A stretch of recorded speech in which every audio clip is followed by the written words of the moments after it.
the girl's biological mother, who lost custody of the children in 2017. This is Arabella. This is my least favorite picture of her because of how skinny she is in this photo.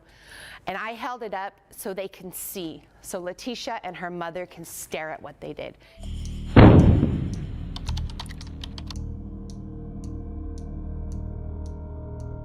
Arabella McCormick was born on July 21st, 2011, to her biological mother, Toriana Flory, and her biological father, Chelsea Sambrano, in San Diego County, California. Arabella was said to be a loving and affectionate little girl who loved princesses, Minnie Mouse, the movie Frozen, and, of course, her little sisters.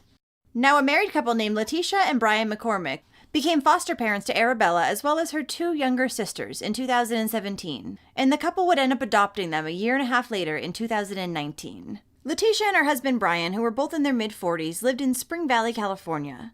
Letitia worked at Rock Church in San Diego as a ministry leadership coordinator, and she had been working there since 2013. Brian had worked as a U.S. Custom and Border Patrol agent for the last 19 years. Letitia's mother and father, Stanley and Adela Tom, also lived with the couple in their large Southern California home. Now, Stanley and Adela Tom had previously volunteered at the San Diego Police Department as members of the Retired Senior Volunteer Patrol program. Volunteers in this program will normally check on houses when owners are away and or check on elderly residents in the area. So Arabella and her sisters had been removed from their parents, Toriana and Chelsea's home in 2013, as the parents' relationship was tumultuous. This led to the girls being regularly exposed to domestic violence. After Arabella and her sisters were taken away, Toriana and Chelsea were still allowed to have visits with them every week. Though, after they were officially adopted, this would come to an end, and they hadn't seen them since. When they had been allowed to see their daughters, Toriana and Chelsea would meet with them at the Rock Church campus in Point Loma, San Diego, California, where the girls' new mother, Letitia, worked. Now, the thing is, the girl's biological father, Chelsea, is an Indigenous American. So when the McCormacks had adopted the three girls, it was in direct violation of the Indian Child Welfare Act, which is a federal law which prevents the unnecessary removal of Indigenous children from their homes. In the early hours of August 30th, 2022, around 2 a.m., the McCormacks would call 911. They reported that Arabella was not breathing, and they claimed that she had choked on chicken broth. First responders arrived at the family's home, located on the 3300 block of Lakeview Avenue, and they found Arabella lying on the floor with no pulse. A deputy on the scene reported that the little girl looked like a corpse with skin stretched over her. She was rushed to a nearby hospital, but her heart failed, and Arabella was declared dead less than 10 hours after she had arrived, on August 30th, 2022. There was bruising and lacerations found all over Arabella's body, and her bones were protruding from her skin. She weighed only 48 pounds at the time of her death. The average weight for a girl her age, 11 years old, is 70 to 100 pounds. That is a huge difference. Arabella also had a swollen hand and had suffered 15 different bone fractures, most of which were still in the process of healing at that time. Some of these breaks were as new as only 10 days old. Arabella had been beaten, starved, and abused to death. Arabella's sisters had undergone the same torture that she had, and when they were brought to the hospital, they were on the verge of death. Both sisters were severely malnourished and bruised. At the hospital, they had been put into intensive care as they had been suffering from refeeding syndrome, which is an electrolyte imbalance that occurs when feeding is reinstated after severe malnutrition. And the two sisters would end up spending 3 weeks in the hospital before they were well enough to go off to a new foster home together. Now, when investigators had returned to Arabella's home to question her parents, they had found Brian, the adoptive father, sitting in his pickup truck in the driveway. As police officers approached his vehicle, Brian took out his service weapon, put it to his head, and then pulled the trigger because he's a coward and he couldn't face the consequences of his terrible actions. Authorities would arrest the other 3 family members who lived in the home in connection with Arabella's death, as well as the mistreatment of her 2 sisters.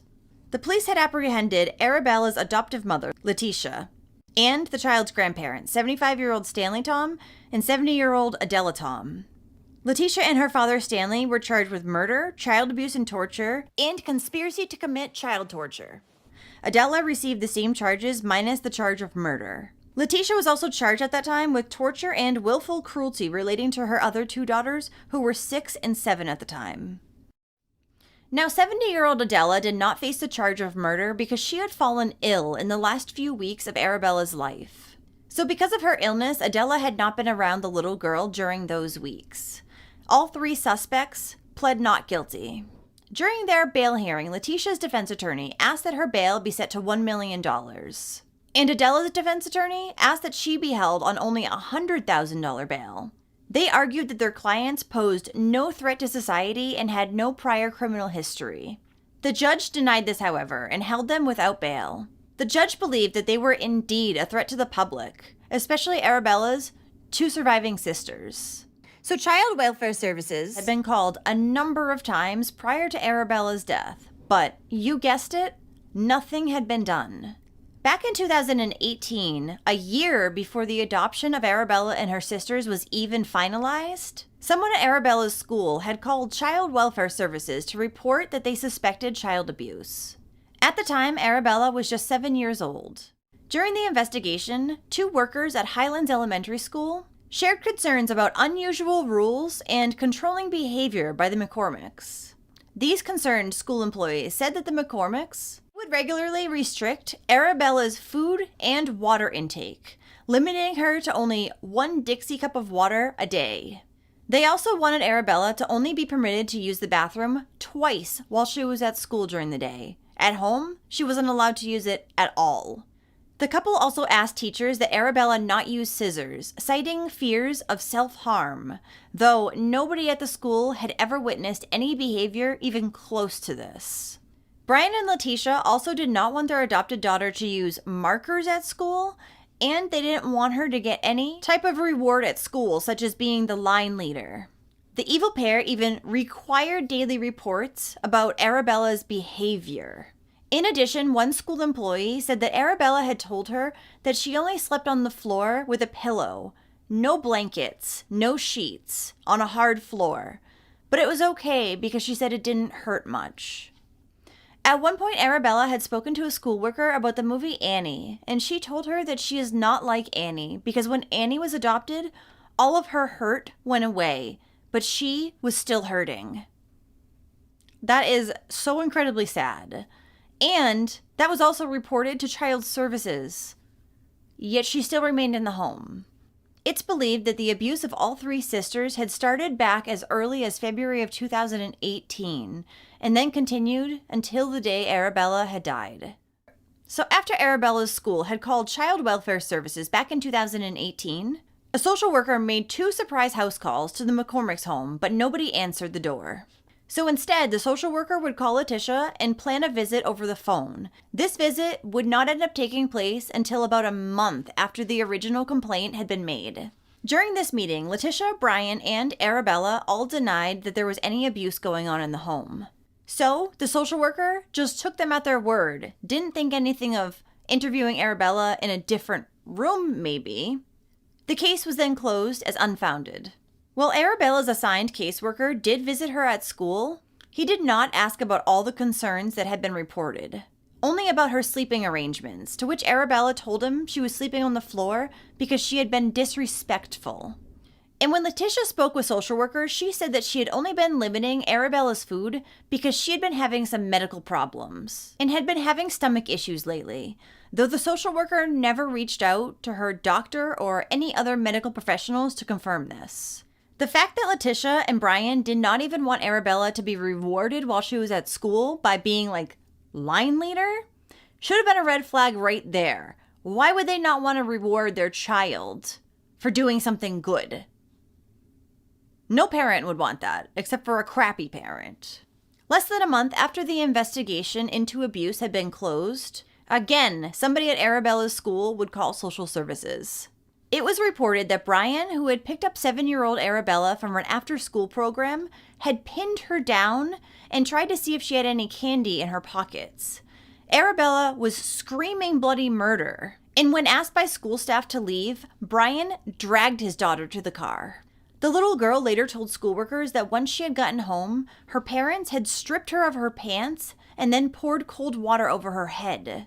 After this, a social worker would again try to make a surprise house call to the McCormick's home. But once again, nobody would answer the door, even though this time there were cars in the driveway.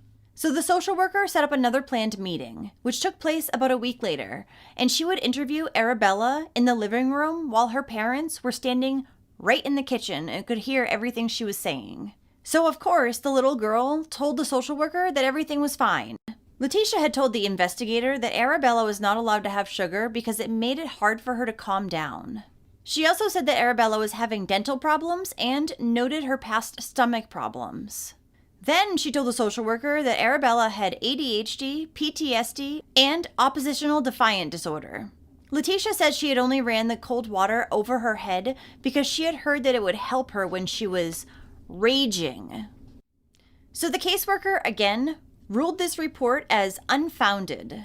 And now that the school had again reported the McCormicks to social services, at this time, Brian and Letitia told the caseworker that they would be pulling Arabella out of school and homeschooling her. Now, since she was still just a foster child at that point, that should not have been allowed, but for some reason, it was.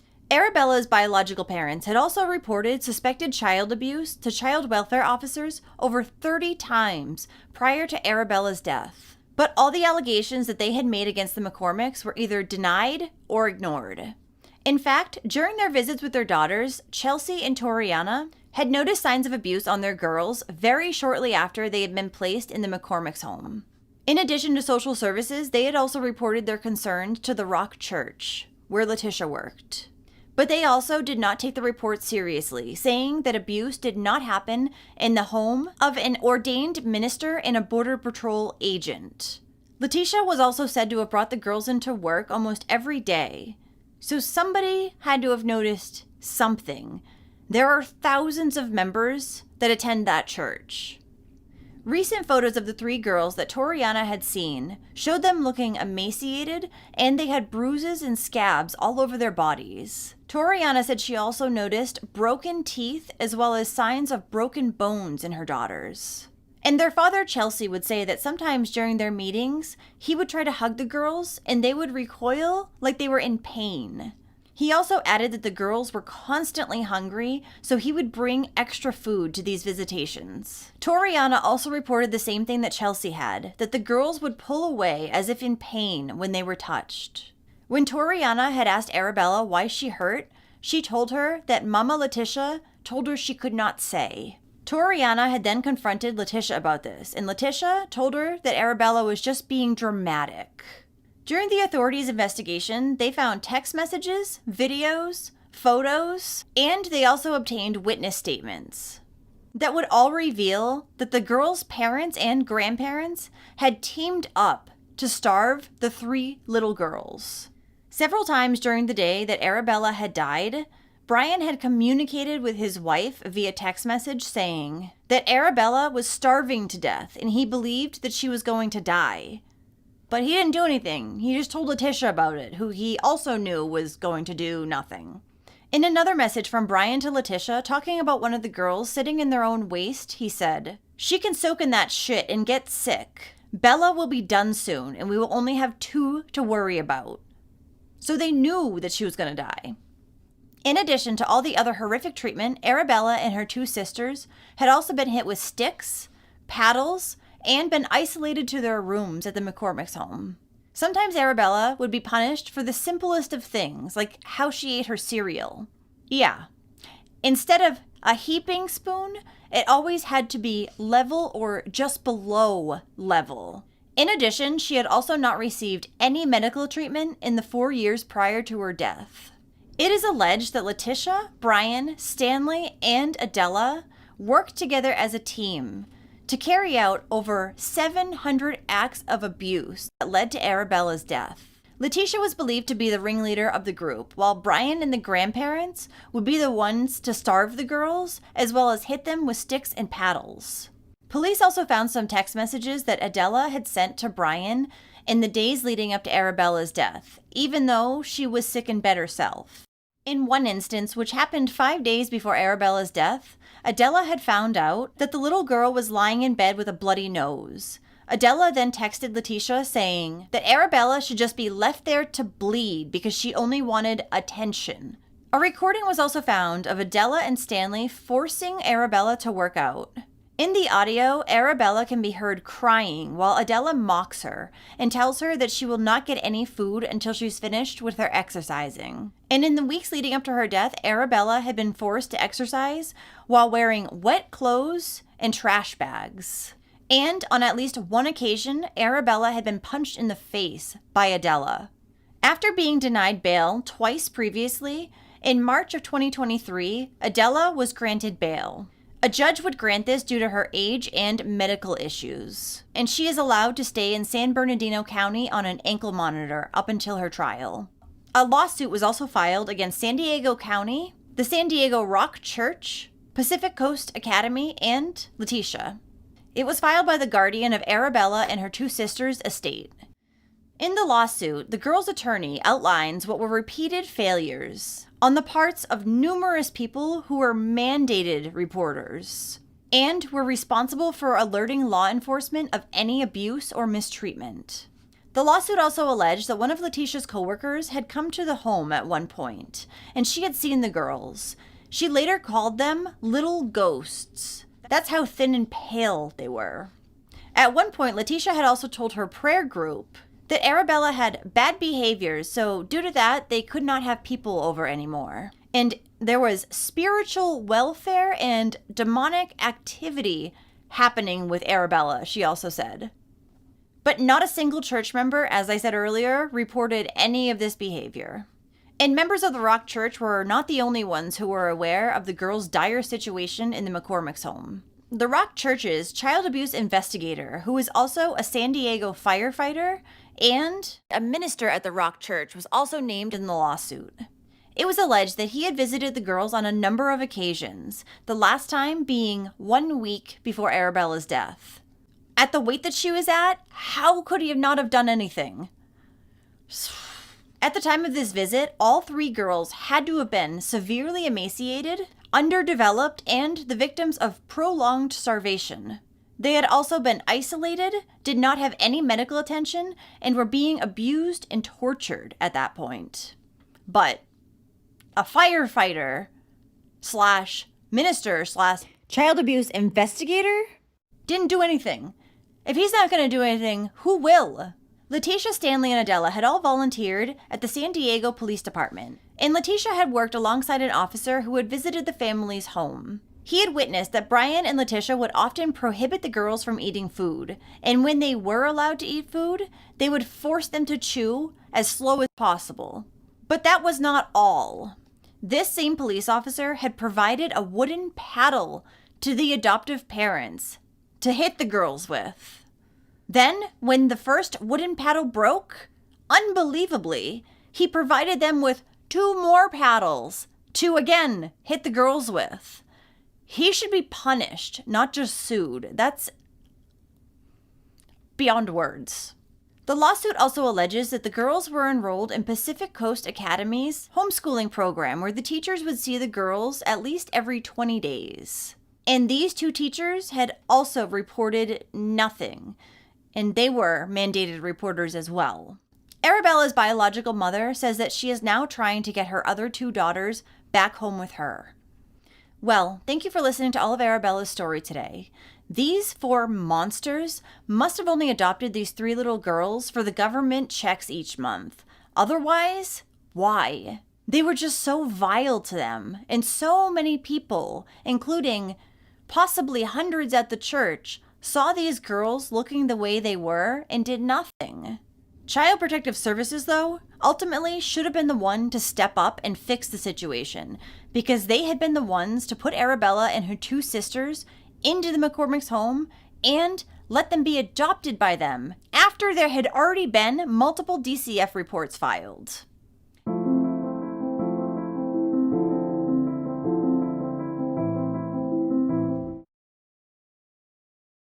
With the Harris County Sheriff's Office say the boys were beaten, locked in rooms, and malnourished, forced to live alone in the same apartment with their 8-year-old brother's remains. On Sunday, the 15-year-old, seen blurred here, called 911, and this hell was discovered. In my long time of working homicides, this one's up there. This one affected us.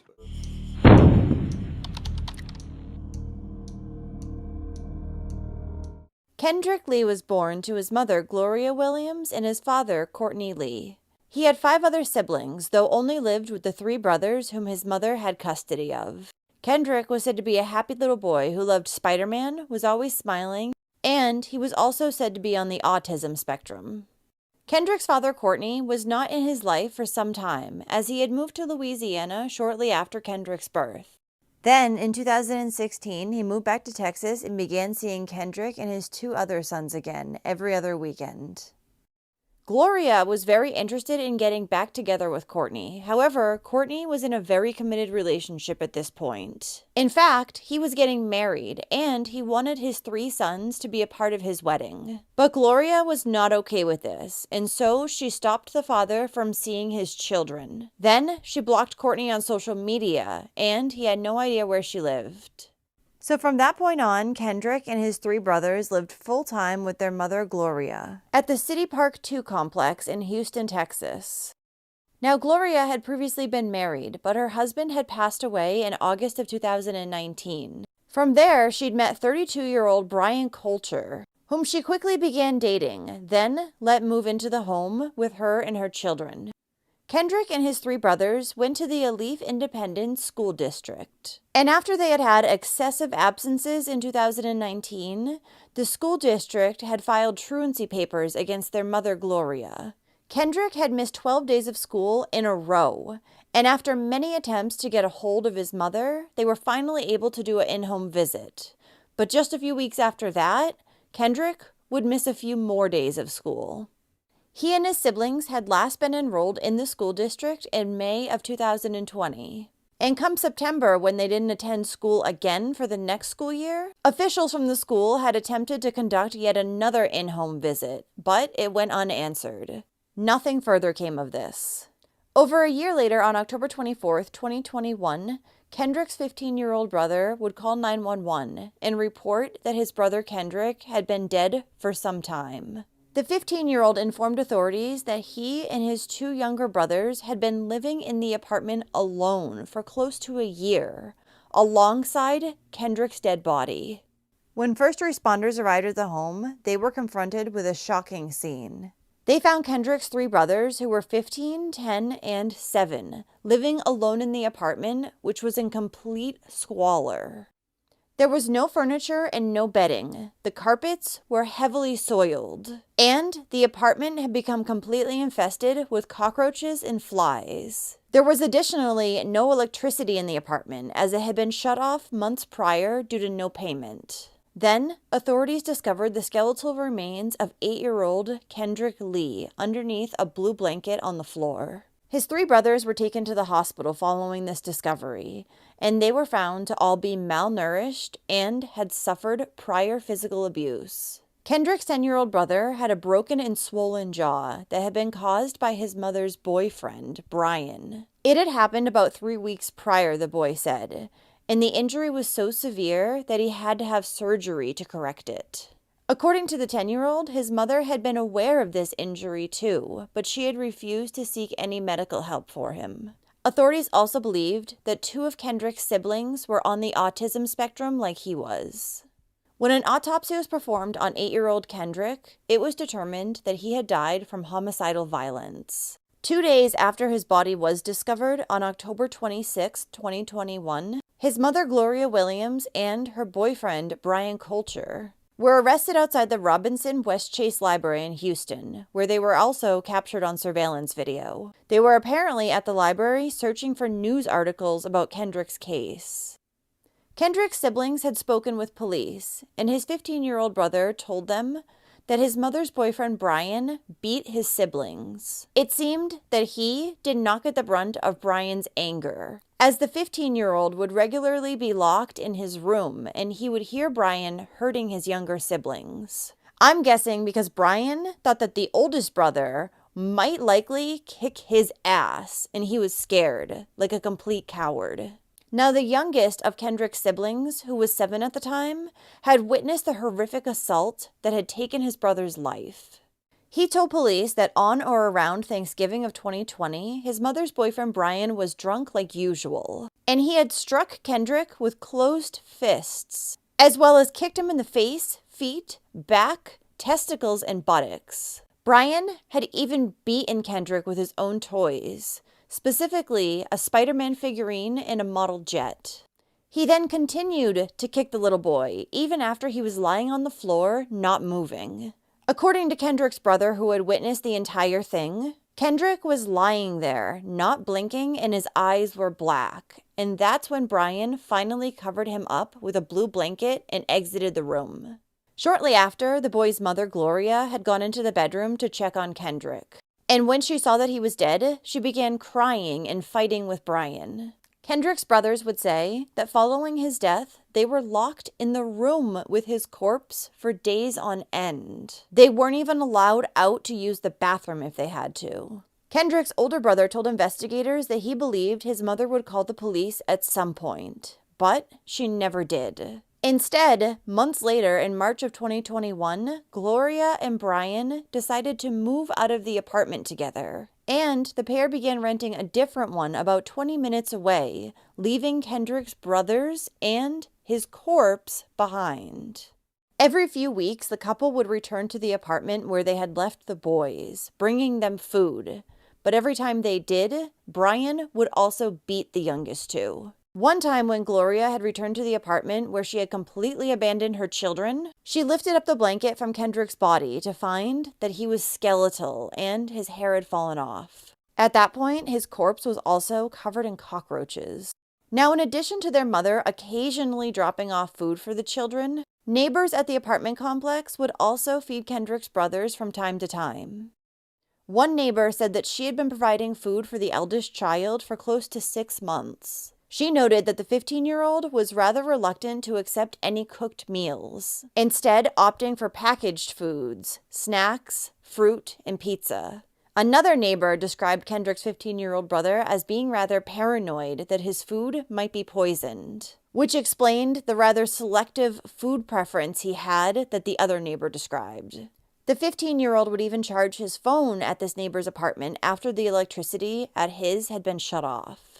Yet another neighbor said that she had found Kendrick's teen brother sleeping on the playground slide. She had asked him if he was hungry. When he said he was, she had brought him some snacks and drinks. But the neighbor didn't pry into the situation, saying that she had hoped the boy would open up on his own, even though she could tell something was wrong. It's not known why these people never alerted authorities, or if somehow they just never knew that something was seriously wrong with the children. Though I don't know how that could be the case if they're constantly asking for food. On top of that, several of these neighbors said that they had complained to the apartment complex's front office about an overwhelming odor that had plagued them for weeks. One even scrubbed her front porch with bleach and searched the surrounding area over the course of a few days looking for dead animals. But she said that she never saw an employee from the complex come out and investigate the smell. The apartment where the boys had been abandoned was being paid for through government assistance, and according to those who lived there as well, there had been inspections of the units going on over the past month.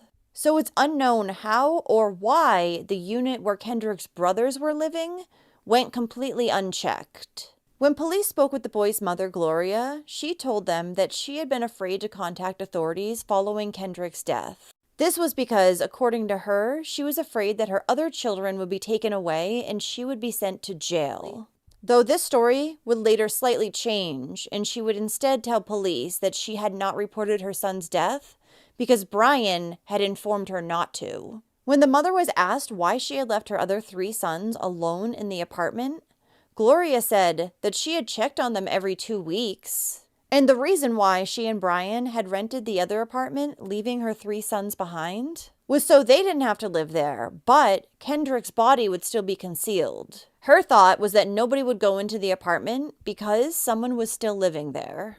Following her arrest, Gloria Williams was charged with injury to a child by omission and tampering with her son's corpse, though she was not charged with murder.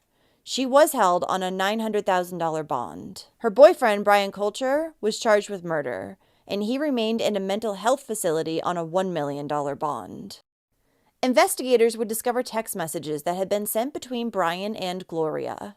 In these, Brian portrayed himself as being a husband to Gloria and a father-like figure to her children. Also in these texts, Gloria at times would question Brian in regards to beating her children. Yet, she still also professed her love for him. In some of these messages, Gloria would tell Brian that she had noticed injuries on Kendrick's body, injuries that the other children did not have. Brian would just deny hurting Kendrick, though, instead often choosing to blame his siblings. In one message, Gloria accused Brian of beating Kendrick and causing his eye to swell shut. She then asked him to stop, saying, "Let the swelling go down in their face before you hit him again." So she was asking him to stop, but only temporarily, until the swelling went down, and then it was okay again. In another message that Gloria had sent to Brian, she tells him that Kendrick has feces all over him and is not moving. She went on to say that her son looked dead and asked Brian to go clean him up. Then, in a message that Brian had sent to Gloria, he told her, "It's in God's hands now, and not to worry." Looking at the couple's social media, you can see just how self-absorbed they are, often showcasing their jewelry, food, and Brian talking about how drunk and high he is. I like some Nike Jordan shit, man. Like, this ain't finna be no cheap ass, no. Man, look, my shit, you see I got Nike on. You see I wear nothing but Nike Jordan and red diamonds, look. Say, buddy, I just wanna let the world know I know what I want to eat. You know what I'm saying? How y'all doing? Oh, I know. What? Steak and broccoli and cheese and shrimp and mashed potatoes.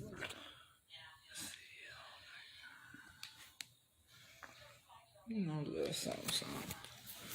Ain't none of y'all niggas got it.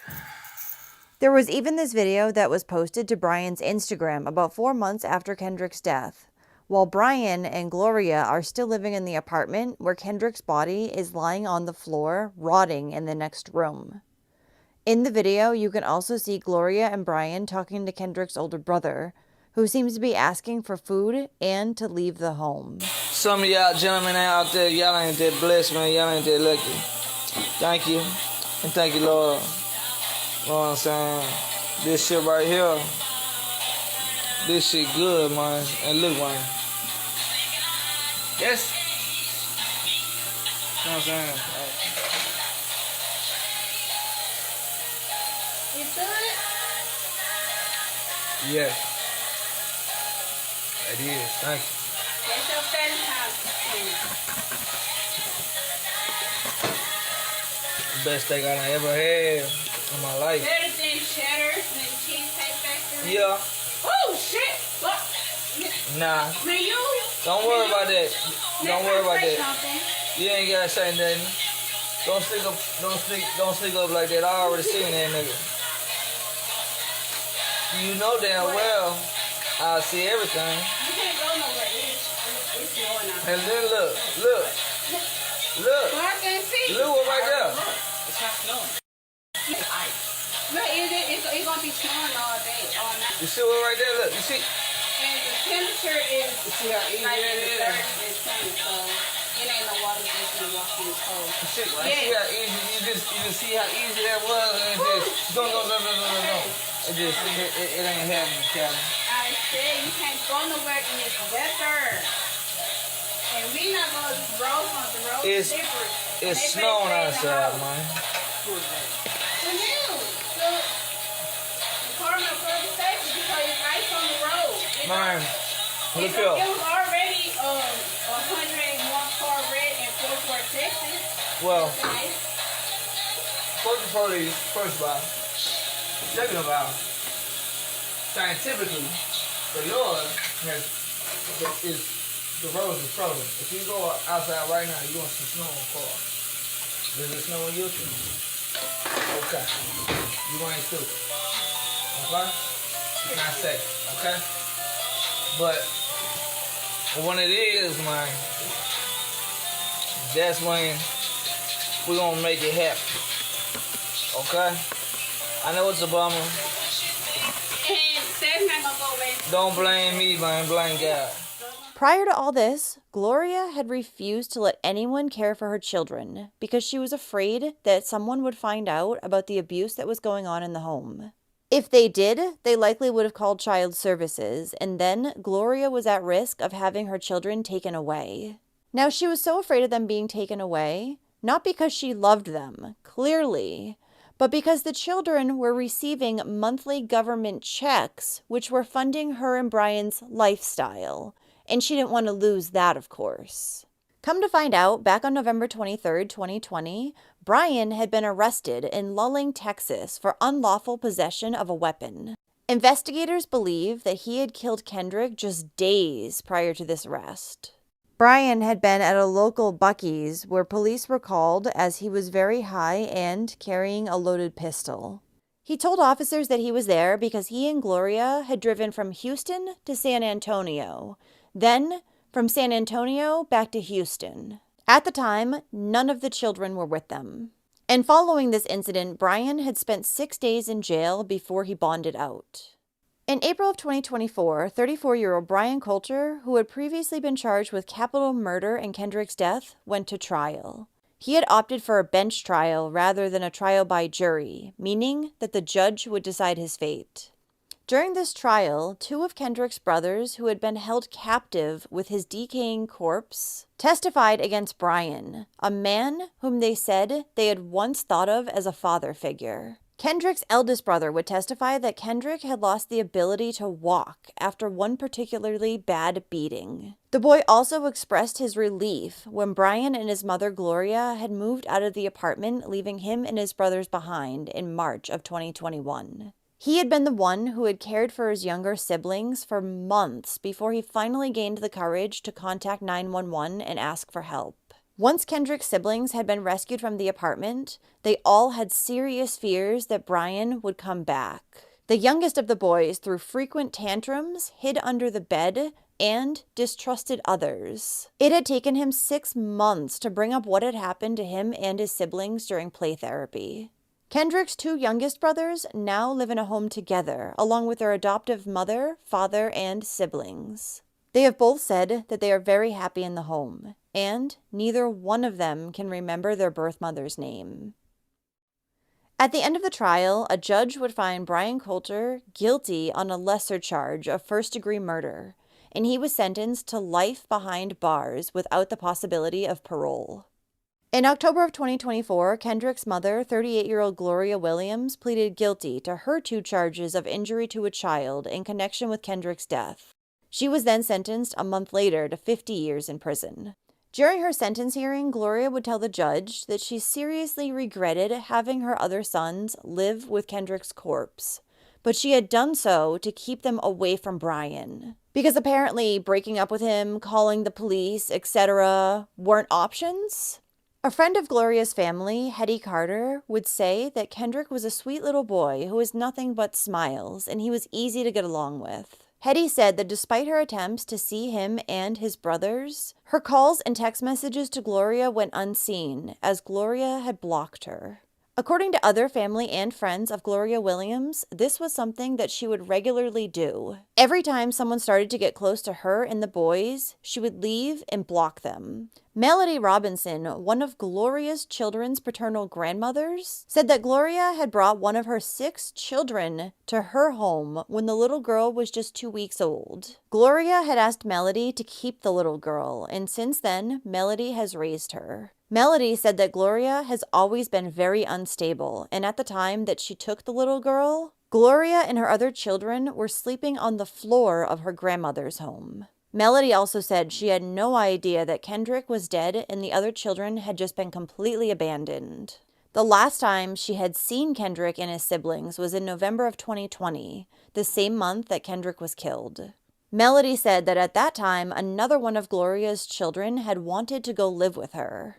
According to the grandmother, this girl had gotten sick of seeing Brian treat her siblings awful, and when she confronted Gloria about it, trying to get him to stop, the mother kicked her out.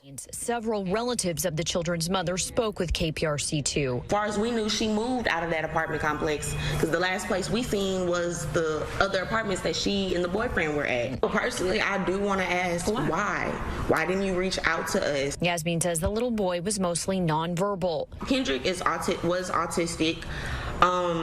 To my knowledge, when he would come around our family, all he did was smile. She says the last time she spoke with Gloria was in June, and family asked about the children. You kept saying, okay, they're good, they in school. Anytime we did go help, where the kids at, how they doing? Oh, they in school. Apparently, Child Services had also launched investigations into the family 9 times in the past. But only 2 of these allegations were ever confirmed. The first time was in 2015, and Child Services found out that Gloria's ex-boyfriend had been hurting her children. He'd left marks and bruises from what he called physical discipline. The second time that Child Services had confirmed allegations was in 2020, after Gloria committed medical neglectful supervision, when one of her children threatened to take his own life and attacked police officers.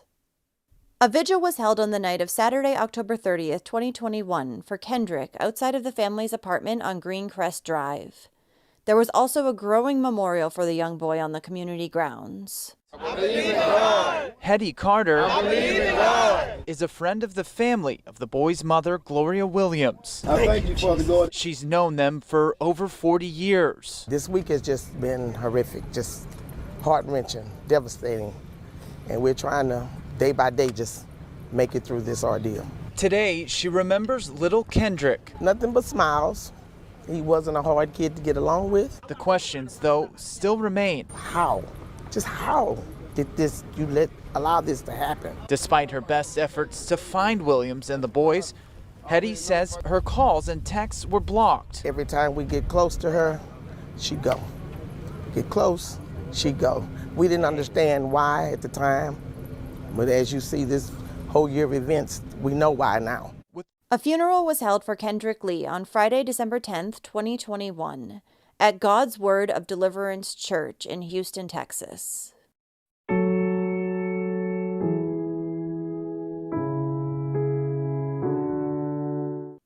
Well, thank you for listening to Kendrick's story today. This case is so incredibly upsetting. Kendrick was being hurt and neglected in his own home, and he had been so cut off from the rest of the world that no one knew he was dead for close to a year after he died. And not because anyone went to check up on him, but only because his 15-year-old brother finally gained the courage to call for help. How can a young child like this have so few people in the world that even care about them enough to know whether they're dead or alive?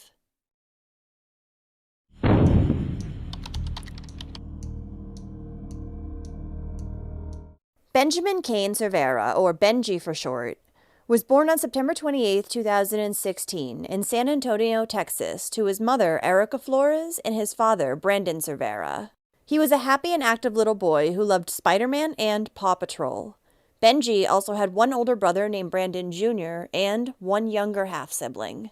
Before Benji was even a year old, his parents had split up and then began sharing custody of him and his older brother. This didn't exactly go smoothly, however, and according to Brandon's social media posts from September of 2017, Brandon claimed that while the children's mother, Erica, was quick to drop Benji and his brother off at his home, when it came time for the boys to be dropped back off with her, she was nowhere to be seen and had her phone shut off. But then these posts would change less than a year later. In around June of 2018, Brandon started saying that Erica was keeping his sons from him and ignoring his phone calls. At the same time, it seemed like the father was hyper-focused on having another woman in his life.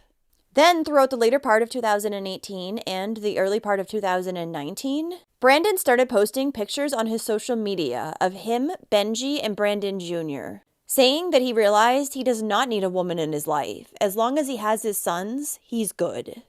From the looks of it, Brandon seemed very proud of being a father, as he was frequently posting loving pictures of him and Benji together. Also, sometime in 2019, the boy's mother lost custody, meaning that their father, Brandon, now had full custody of Benji and Brandon Jr. Then, in February of 2020, Brandon met a woman named Miranda Casares, and the two began dating.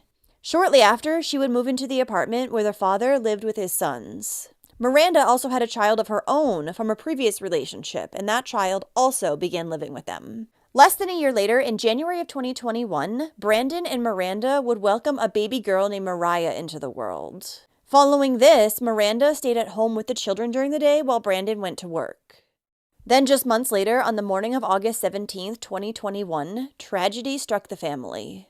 Brandon received a phone call from his girlfriend Miranda at 10:45 that morning, saying that Benji was unresponsive and she was rushing him to the hospital.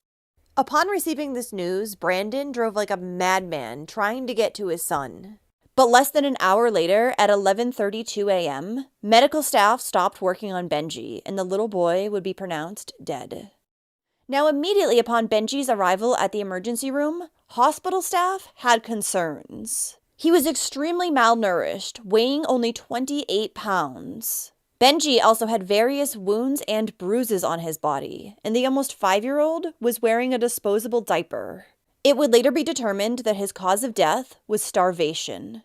Once doctors had noticed all of the injuries to the boy's body, they notified the police, who then interviewed Benji's father, Brandon, and his stepmother, Miranda.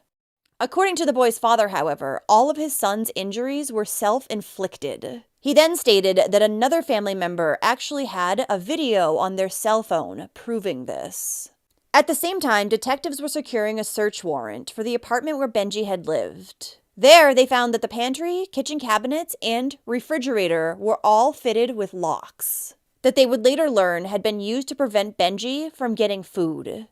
They also found a lock fitted to the child's bedroom door, which housed nothing but a heavily urine-stained mattress.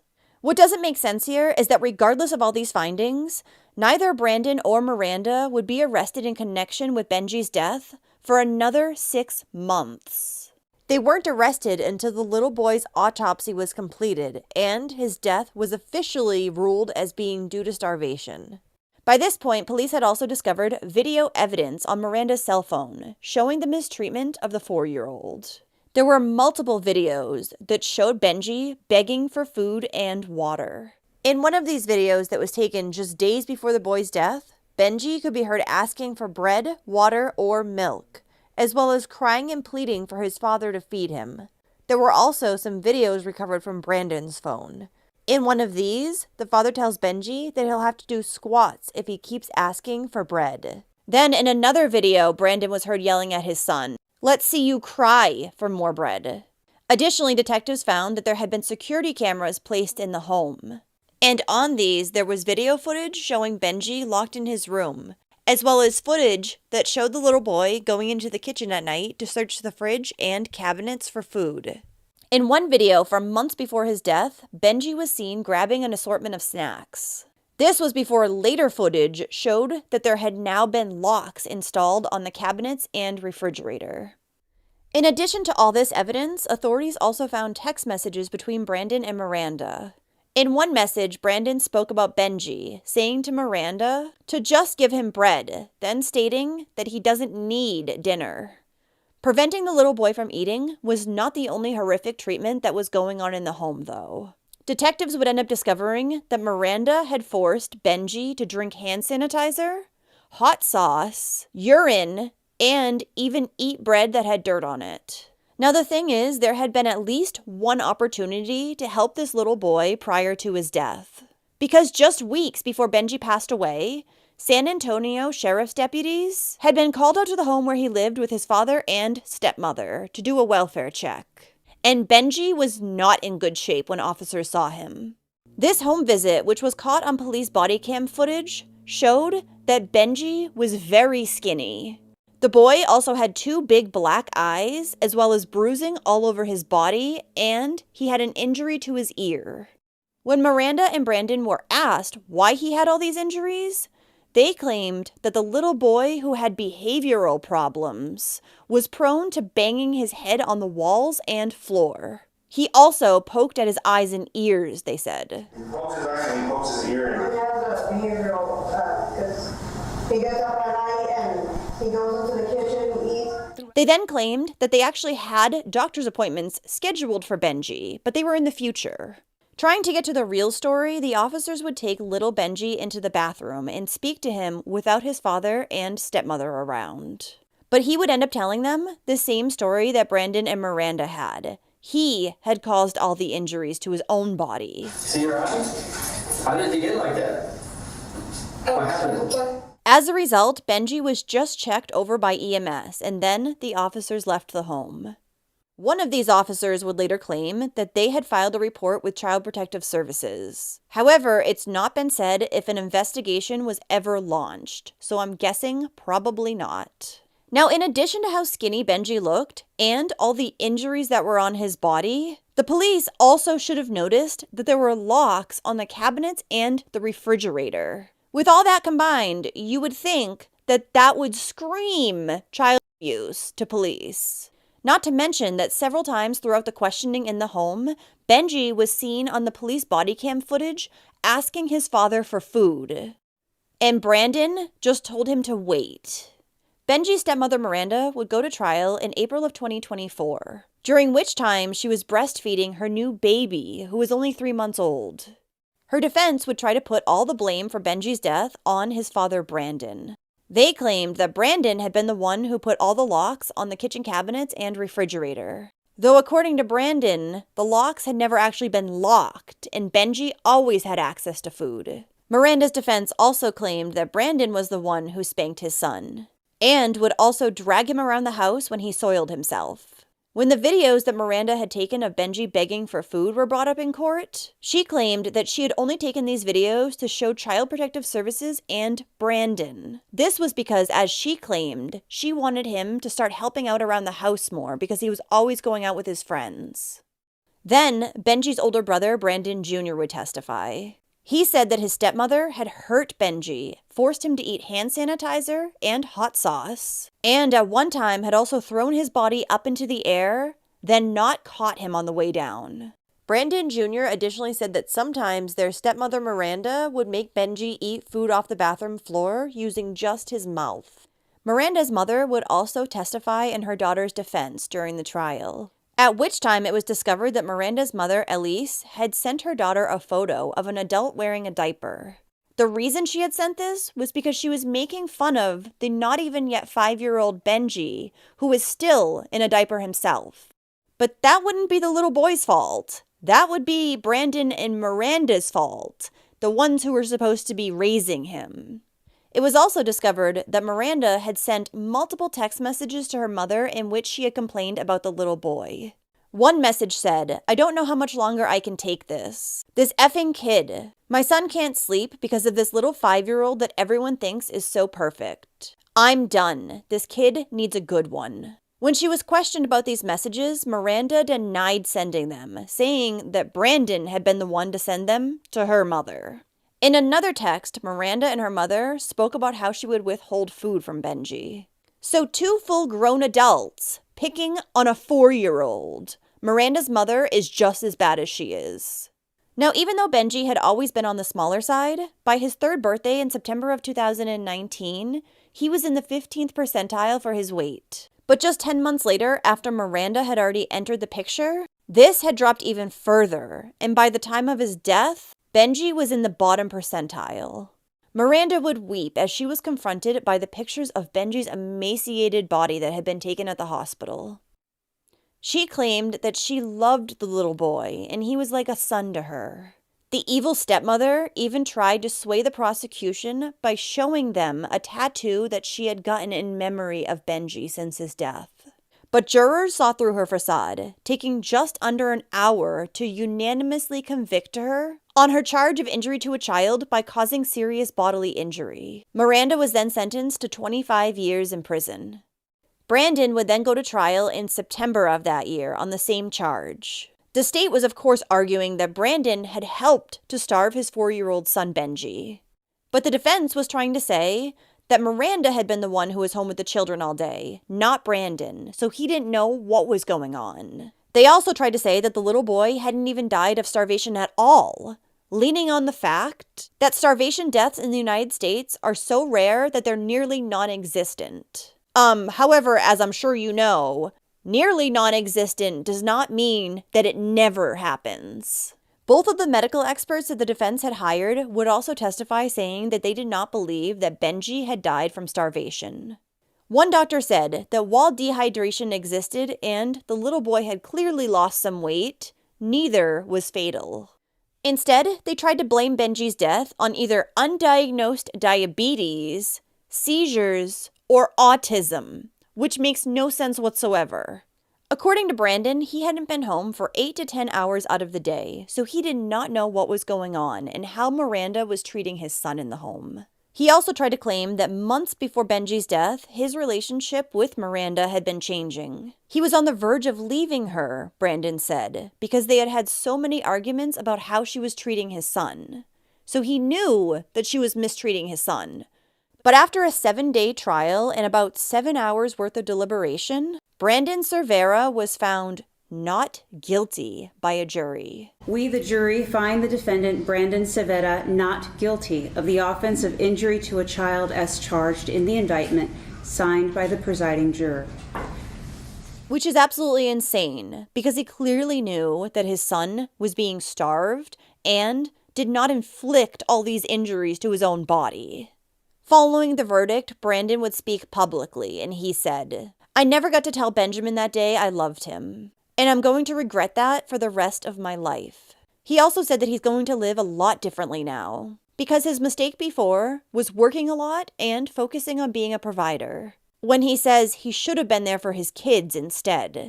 Brandon also said he wants the public to know that he is a hard-working father who loves his kids.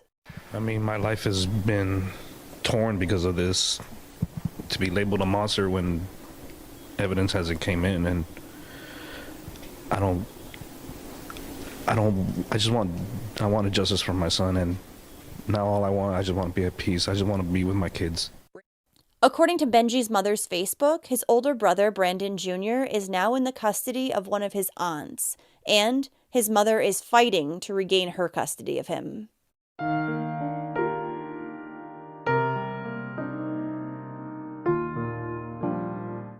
Well, thank you for listening to Benji's story today. I can't believe that while his stepmother, Miranda, was convicted in court, Brandon got off completely.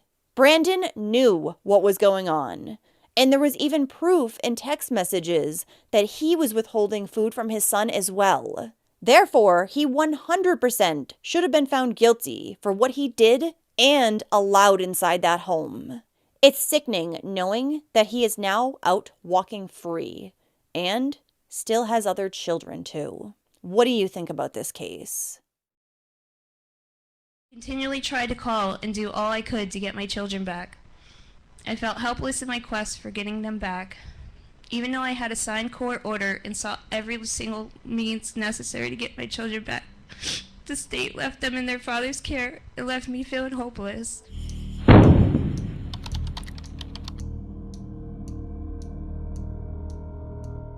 Ariana Socorro Payne was born on October 18, 2002, and her older brother, Tyler Christopher Payne, was born on November 15, 2001, to their parents, Jamie Hallam and Christopher Payne.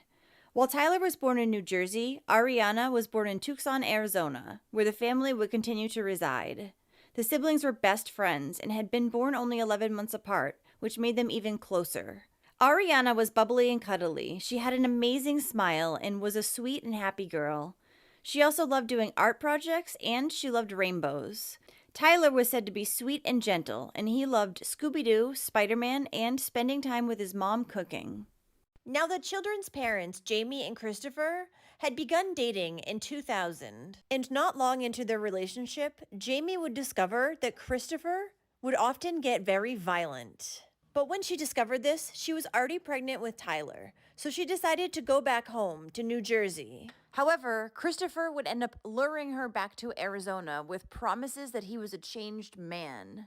The couple would then get married in 2002. However, they had split up only a year later.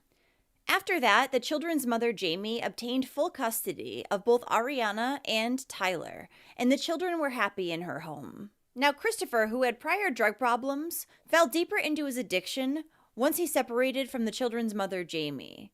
Also, after the divorce, Christopher would disappear from Jamie and the children's lives altogether. He wasn't even paying the child support that he owed to Jamie. He was actually $19,000 behind on his child support payments. Christopher also had a prior criminal record dating back to 1994 for misdemeanor offenses, including domestic violence and drug and alcohol-related charges. So Christopher had not been in his children's lives since Tyler was 1 and Ariana was just a newborn. But seemingly out of nowhere, in December of 2005, he contacted Jamie and asked if he could see his children again. Christopher also told her that he was now in a committed relationship with a woman named Reina Gonzalez, and the two had a baby together named Christopher Jr. In addition, Christopher said he was clean off of drugs. So to Jamie, it sounded like her ex-husband had really started to turn his life around. With that information, in late January of 2006, Jamie decided to let Tyler and Ariana go stay with their father for the weekend, even though he had zero custodial rights. Prior to this weekend visit, the children had had a few supervised visits with their father. And since those went well, they then had an overnight. So this was the second time they were going to be spending the night at their father's. Christopher told Jamie that there was going to be a family birthday party that weekend, so the children would have a lot of fun. But at the end of the weekend, when Jamie went to pick up Ariana and Tyler at Christopher's apartment at the Portofino Apartments in Tucson, Arizona, he gave her an excuse to extend the visit. She agreed, but then he started giving her more excuses to keep extending the children's visit at his house. Eventually, in mid-February, Christopher started avoiding Jamie altogether. After weeks of these excuses from Christopher, at the beginning of March 2006, Jamie went to police to get their help in getting her children back. Jamie would meet with 2 officers outside of Christopher's apartment, and she presented them with paperwork stating that she was their legal guardian. It also showed that her ex-husband had no parental rights, not even visitation. But since the officers found that Christopher was living in a tidy apartment, there was food in the refrigerator, the children appeared to be fine, and there had also been a prior Child Protection Services report made about Jamie in 2005, the police decided that they needed to first call CPS to ask them what they should do about the situation. When police contacted CPS, a social worker named Cindy Groffman would confirm what Christopher had told them during their visit, that Child Protective Services had been investigating Jamie for drug use, and that he had filed for temporary custody of Ariana and Tyler. Jamie still had full legal rights to her children, but the police would decide to leave Ariana and Tyler in their father's custody. Police later claimed that the CPS worker, Cindy, had told them that it was in the children's best interest to be with their father, Christopher. She denies it. She says that she told police to abide by whatever the court order said. So in regards to the CPS report that had been filed back in 2005, there had been an anonymous complaint made saying that Jamie and her boyfriend were using methamphetamine as well as neglecting the children. Child Services had investigated and found the complaint to be unsubstantiated. This was after the social worker, Cindy, had made 2 surprise visits out to the house, and both times, the children were dressed appropriately and appeared to be healthy. When she did make one of her visits, however, she noticed that Jamie had scabs and sores on her face, which made her suspect drug use. So, Cindy asked Jamie to take a drug test, which Jamie did. It came back clean. However, since Jamie had taken 3 days to get the urine sample, the social worker Cindy said that she considered the drug test to be positive for drugs. That's not how that works, though. Not at all. When police had contacted Cindy, she had told them that Jamie was under investigation and she had been uncooperative. That was anything but true. The case had been closed a while ago, and Jamie had fully cooperated with the CPS investigation. So even though it was pretty clear the complaint against Jamie was baseless, the case against her would not be closed until the following year. And while Jamie does have a history of drug abuse, she says that by 2005, she had been clean for 2 years.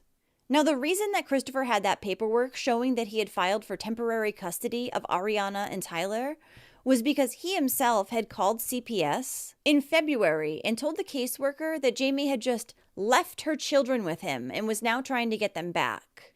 To which the amazing caseworker Cindy responded and told Christopher that he should try to get temporary custody of Ariana and Tyler. Cindy had suggested this even though she had never met Christopher. She didn't do a background check on him, and she didn't give him a drug test. Kind of sounds like the one that gave Harmony to Adam Montgomery. And as I had said earlier, Cindy, as well as her supervisor, had told police that the children were better off with Christopher. So it's not exactly known why the children were allowed to stay with Christopher, even though Jamie clearly had the paperwork stating that she was their legal guardian.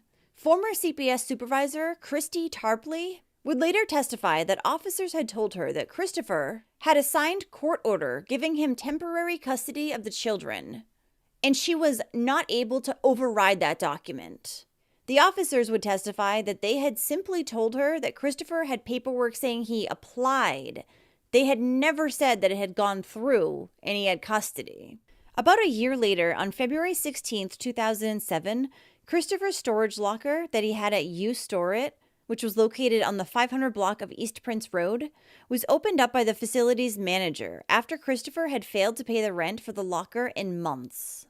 Just a few weeks prior to that, the storage facility manager had actually opened up Christopher's locker, but she had been so repelled by the rank smell that she had closed it and decided to come back and do it at a later time.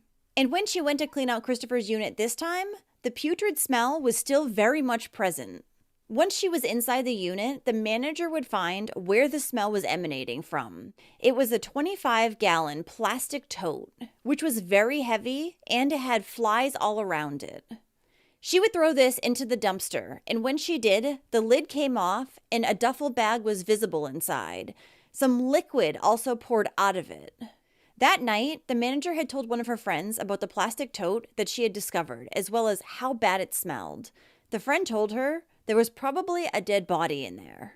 So on February 18th, 2 days after the tote had been found, the manager of the storage facility would call the police. And once police arrived and looked inside the tote that she had found, they would find, wrapped up in a duffel bag and black trash bags, Ariana's body. And they did not further search the dumpster that she had been thrown into. Since Ariana's body was so badly decomposed, it would take several days to identify her, and then lead detectives back to Christopher. So on March 1st, police would arrest Christopher and bring him in for questioning after they found him at a local motel. It was believed that Tyler's body had already been hauled away by a trash truck, and it was most likely now in a landfill. The landfill had been thoroughly searched at one point, but it turned up no results, and to this day, Tyler's body still has not been found. Though at one point, Christopher would tell police that he had thrown Tyler's body into the same plastic tote that Ariana's was in, but it wasn't there when they later looked. Ariana's body would undergo an autopsy, and the medical examiner would find that she had 12 broken ribs, a broken spine, and a broken shoulder. And she had been so badly decomposed that they were unable to determine her cause of death or when she had died. The coroner, however, believed that the murder had happened sometime between March and September of 2006. It was also September 6th that Christopher started renting the storage unit where Ariana's body was later found. Christopher's living girlfriend, Raina, was also arrested on one count of child abuse in Ariana's case and brought in for questioning as well. Then in May of 2007, she would be additionally charged with murder and child abuse in both children's cases. Raina would maintain her innocence, and she told police that she had actually gone away for a week, and when she returned back home, the children were gone, and she just assumed that they were back at their mother's. Raina then told investigators that back in the spring of 2006, Christopher had lost his job, which made him fall deeper into his drug addiction. He had worked driving for a medical transportation company, and then shortly after, he had also started dealing heroin. Losing his job added to his stress, and the physical and emotional abuse that his family was normally already going through at his hands only got worse. Most of the physical and possibly emotional abuse was geared towards Tyler and Ariana, Whenever Christopher thought they were misbehaving, he would savagely beat the children. He also started punishing them by withholding food and letting them go hungry. Now, when Christopher did have a job prior to him getting fired, Raina had been the one to stay at home with the 3 children. But this was a challenge that she could barely handle, and she would call Christopher multiple times every single day to complain about Ariana and Tyler. In order to keep Raina happy, or shut her up, I'm sure, Christopher, who had already been locking the children in a closet for punishment, then began locking them in a closet all day long while he was at work. Christopher would keep Ariana and Tyler in the closet more and more, until in June of 2006, they were permanently living in the closet. While Christopher at first would feed them 1 sandwich a day, after they had been in there for about a month, he stopped feeding the children altogether. He would check on them once a day, but he would never let them out to go to the bathroom or for any fresh air. So with no food, the children slowly withered away until they starved to death. Ariana had been the first one to die in August of 2006, Christopher would later estimate. After she had passed away, her father had stuffed her body into a duffel bag and then into the tote where she would later be found. That plastic tote, before it had gone to the storage facility, had then been placed back into the closet next to Tyler, where he would sit next to his sister's dead body while he also slowly died. And only a week later, Tyler also starved to death. Raina claimed that she had seen Christopher beat the children on a number of occasions, and she also admitted that she had never done anything to contact authorities or help the children in any way. When asked why she had done nothing, she said she was too fearful for her own safety as well as Christopher Jr.'s. So instead, she had just started taking tons of drugs to numb herself. When it was Christopher's turn to be interrogated by police, he would unbelievably tell them that the children had starved themselves to death. Yeah, he said that once they found out they weren't going back to their mother's house, they stopped eating. Christopher would claim that he bought, stole, or would make food that the children would like in an attempt to get them to eat, like cream of wheat and pizza. But it was to no avail. Christopher said to police, "I would just take them the food, man. They wouldn't want to eat. I'd put it in front of them, and we'd sit down and try to watch TV, and they'd throw it. They would get mad, and they would kick and scream. It was a constant battle with them." At one point, Christopher even told detectives, "They were freaking me out how skinny they were getting. And I didn't want anyone to know that because then they would take them away for good." As they should. Eventually, Christopher told police that his children had started to look like starving Ethiopians and they had become incontinent. And when asked why Christopher did not call 911 at this point, he told police, "It's not about food. They just wanted to be with their mom." Sure, Christopher, sure. At one point during the interrogation, Christopher would even tell detectives that he had given Ariana CPR for an entire day after he had found her lifeless. An entire day? Come on. That's a huge over-exaggeration. He, however, had no explanation for the broken bones that had been found in Ariana's body, saying that he never hit his children.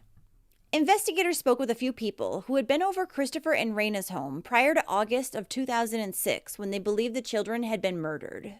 A roommate who had actually moved into the Payne home in June of 2006 said that she did not even know that Ariana and Tyler were in the house. She thought the entire time that they were with their mother, though she did say she heard some strange noises coming from the closet a few times. Others close to the family claimed that on multiple occasions, Raina had expressed her dislike for Ariana and Tyler, or they had heard her verbally abuse them. One witness said that while she was on a phone call with Raina, she could hear her yelling at the kids screaming, and Raina said that she wanted to kill them. While they were living with their father, Ariana and Tyler were also visited by some of the Payne relatives. Terry White, Christopher's aunt, said that she had last seen the children when she had visited in Easter of 2006 to drop off some gifts. She described Ariana as looking thin and dirty, and when she spoke, she seemed very unhappy. And when Terry returned back to their apartment 2 months later, neither Tyler or Ariana was anywhere to be seen, and she just assumed that they were back with their mother, Jamie. Terry would also say that her nephew had never mentioned any food problems with the children or decreased appetites. In fact, he had said that Ariana would get up in the middle of the night and go searching for potato chips. Christopher also told his aunt that he would rather have custody of the children than just pay Jamie the child support. Well, yeah, because now you're probably bringing money in from the government in benefits for the two children instead of having to pay money out. And you don't even have to take care of them. You can just throw them in a closet. A few of the family's neighbors at the Portofino apartments had seen Christopher Jr., but they didn't even know that Ariana and Tyler existed. By the time police were finally able to search the apartment, no one was living there anymore. The Payne family had been evicted back in September, and the unit was in such poor condition and smelled so bad that the manager of the apartment complex had been unable to rent it out. In the apartment, investigators would find blood on the walls and floorboard in the closet, as well as hair and feces hidden in a cutout that was inside the wall of the closet. The closet the children had been kept in was full of trash, from ceiling to floor. There was also some blood found in a small storage shed that was kept out on the balcony. So due to aggravating circumstances in Ariana and Tyler's murders, the prosecution was seeking the death penalty for Christopher and Raina. There were 3 aggravating factors, which were that there were multiple victims, the victims were under the age of 15, and the crimes were cruel, heinous, and depraved. Eventually, Raina would agree to testify against her boyfriend Christopher in hopes of getting a lesser sentence for herself. And in August of 2008, she pled guilty to 2 counts of second-degree murder. She was then sentenced to 22 years in prison. When Christopher went to trial in 2009, the prosecution stated that Christopher was addicted to heroin, and instead of using money to feed his children, he had used it instead to feed his heroin habit. Christopher had let Ariana and Tyler starve to death, and that was despite the fact that his other son, Christopher Jr., was perfectly taken care of. Christopher's defense's strategy was to put the entire blame on Raina. They said that Raina had starved the children to death because she had been resentful of them. One of the defense's first witnesses was Jeanette Nix, who had worked at the medical transportation company with Christopher. Jeanette testified that when Christopher had first started working for the company, Raina would occasionally call and ask when he was going to be home. Then, starting in March of 2006, the calls became much more frequent and angry, she said. As a result, Christopher would start spending more time at home during slow periods, and towards the end of his employment, he would begin calling in sick often. And Jeanette would say that when Christopher had first started working with her, he was overweight but clean cut, but had lost a lot of weight and was no longer clean cut by the time he was fired. One witness who was testifying for the prosecution was friends with Raina. Her name was Carolina Calderon. Carolina said the last time she had seen Tyler was in the summer of 2006. He had been sitting on a dirty mattress in the living room, and he had large bruises on his right cheek as well as both his arms. He also looked very sad, she said. But she also said that she never saw Raina yell at either child. They were both well-behaved and calm. However, during cross-examination, Carolina would admit that she could see that Raina could not stand Ariana and Tyler. And she recalled a few times that Raina had showed preferential treatment towards Christopher Jr. When it was time for Raina to testify, she would deny that she called Christopher frequently while he had been at work to curse at him or threaten the children.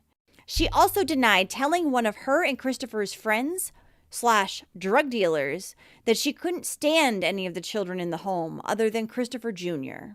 Raina would also say that she had been scared of Christopher because he had hit her on a number of occasions. She said so many times, in fact, that she couldn't remember how many. But during a pretrial hearing, she said that he had only ever hit her twice, so...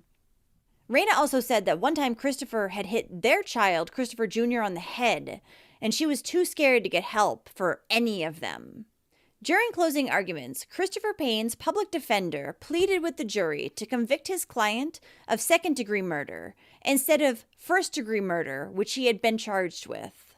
The lawyer would also ask them to spare Christopher from the death penalty, saying that his life still had value. He also said that his family still loved him and he had had a dysfunctional childhood. Not that that matters in the least. Besides, they were still trying to argue that Raina had starved the children to death and Christopher had nothing to do with it. However, the prosecution would tell jurors to discount many of the mitigating factors brought up by the defense, such as the fact that Christopher was unable to care for the children properly due to his heroin addiction. The fact was that Christopher had been able to do other tasks while he was taking the drug, including driving, calling his father, begging for money, selling heroin, and caring for Christopher Jr. But he was unable to care for Ariana and Tyler. Why? Prosecutor Susan Easer told the jurors that Christopher needed to be held responsible for his heinous actions. The prosecutor also said every day he locked those battered and broken babies in that closet. He chose to become a killer. Every day he watched them wither away while he went out to get high. He chose to be a killer. In March of 2009, a jury would find Christopher Payne guilty of 3 counts of child abuse, 2 counts of concealing a dead body, and 2 counts of first-degree murder. At sentencing, the jury also found that there was aggravating circumstances in Ariana and Tyler's murders, and there would be no leniency. Therefore, Christopher was handed down the death penalty. He is still on death row awaiting his execution. And Ariana and Tyler's mother, Jamie Hallam, filed a lawsuit against Child Protective Services as well as the Tucson Police Department. She alleged that their negligence had contributed to both of her children's deaths. CPS would end up admitting to mishandling the Payne children's case, citing staff shortages as the reason. They would end up paying Jamie out $1 million. Yet the lawsuit against the Tucson Police Department would end up being dismissed in October of 2010, after the court decided that there was insufficient evidence that police had known or should have known that Ariana and Tyler were not safe with their father Christopher. A memorial service was held for Ariana and Tyler Payne on Saturday, August 25, 2007, at Adair Avalon Chapel in Tucson. During the ceremony, Jamie, the children's mother, read their favorite book, Goodnight Moon, one last time, and she recited a poem that she had written for them. "They were the sunshine of my days and the starbeams of my nights," she said. "I loved them dearly on earth when they were alive and just so much more in death." Well, thank you for listening to all of Ariana and Tyler's story today. This case is just horrific. What a horrible, long, and agonizing death these children had to go through. And then to think that Tyler had to sit next to the body of his dead sister for a week while he died. And even though it does not account for all the pain and suffering that Ariana and Tyler went through, I'm glad that in the end, the person responsible was given the maximum possible punishment.